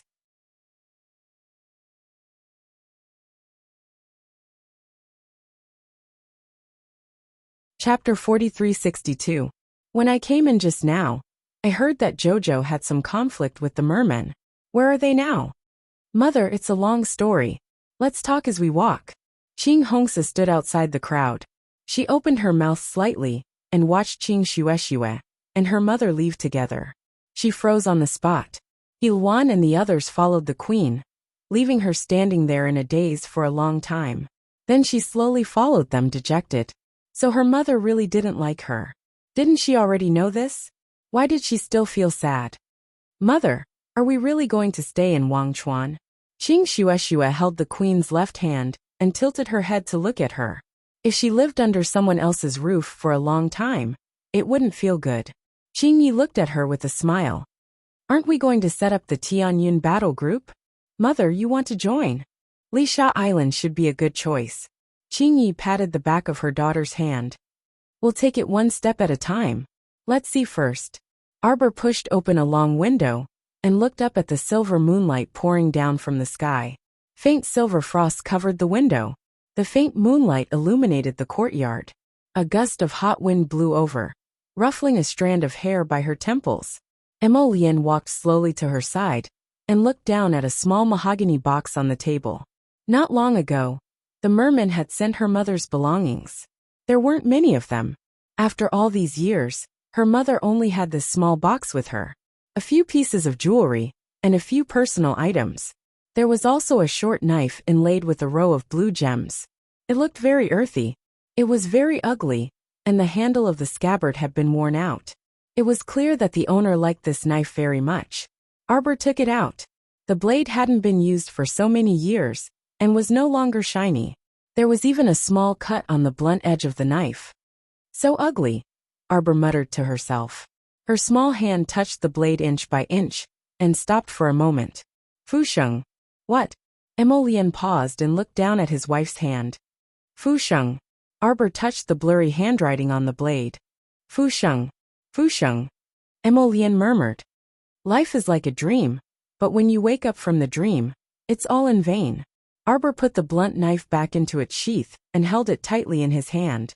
My Jojo. Emolian reached out and hugged her slender waist. She sighed softly and said, Tomorrow we will go back. Don't meddle in these matters anymore. Arbor lifted his head and looked at him seriously. After a long time, he shook his head. Emolian raised his eyebrows slightly. Not for anything else. Arbor put his hand over his heart and murmured softly, For you, for our parents and siblings, for our friends. I hope that the 3 prefectures will be stable, that the country will continue to exist, and that the world will be peaceful and prosperous. I don't want to see this world become hell on earth, just like the previous world. Who would be willing to experience the world of desolation and ruins after having seen the beautiful flowers in full bloom? We don't fight for others. We only fight for the well-being of our future generations. Emolien's eyes flickered. He reached out and cupped her small face. He nodded with a smile. Good, my Jojo is so good. Everything will be as you wish. What do you think Fuxing means? Arbor leaned against his chest and asked softly, how could the broken knife that her mother treasured so much be meaningless? Fuxing, what was Fuxing?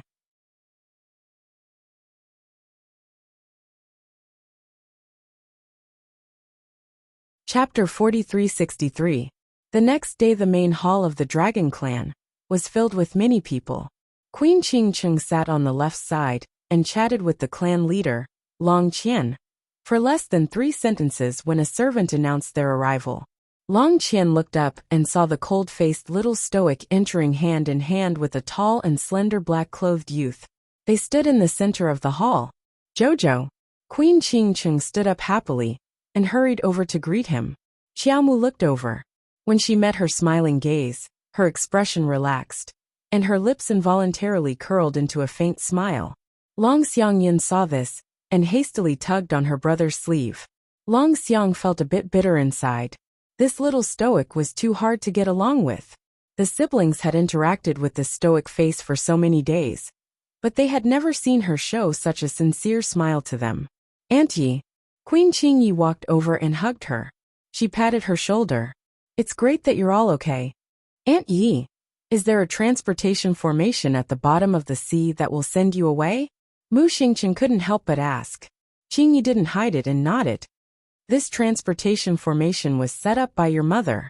It's been so many years. I didn't expect that it would come in handy one day.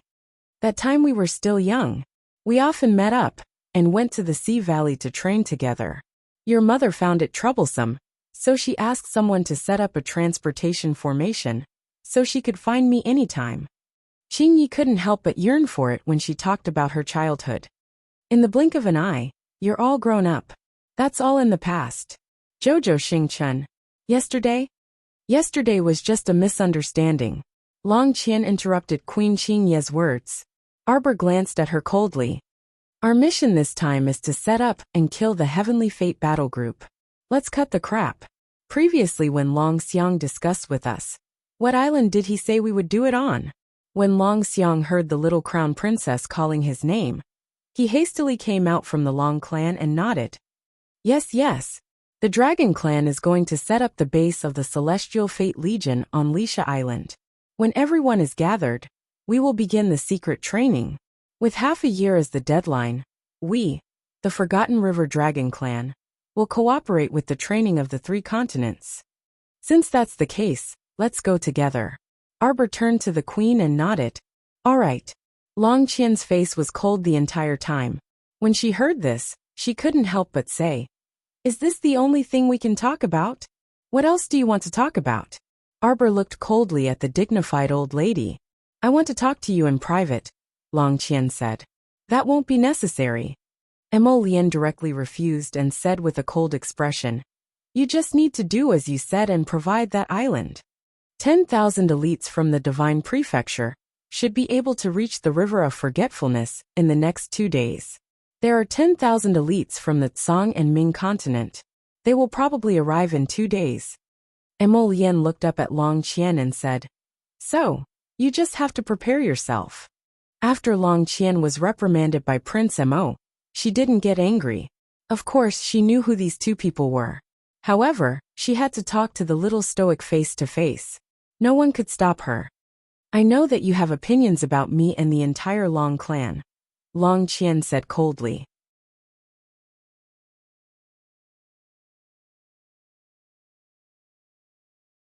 Chapter 4364. But there are many things that are not as simple as you children think.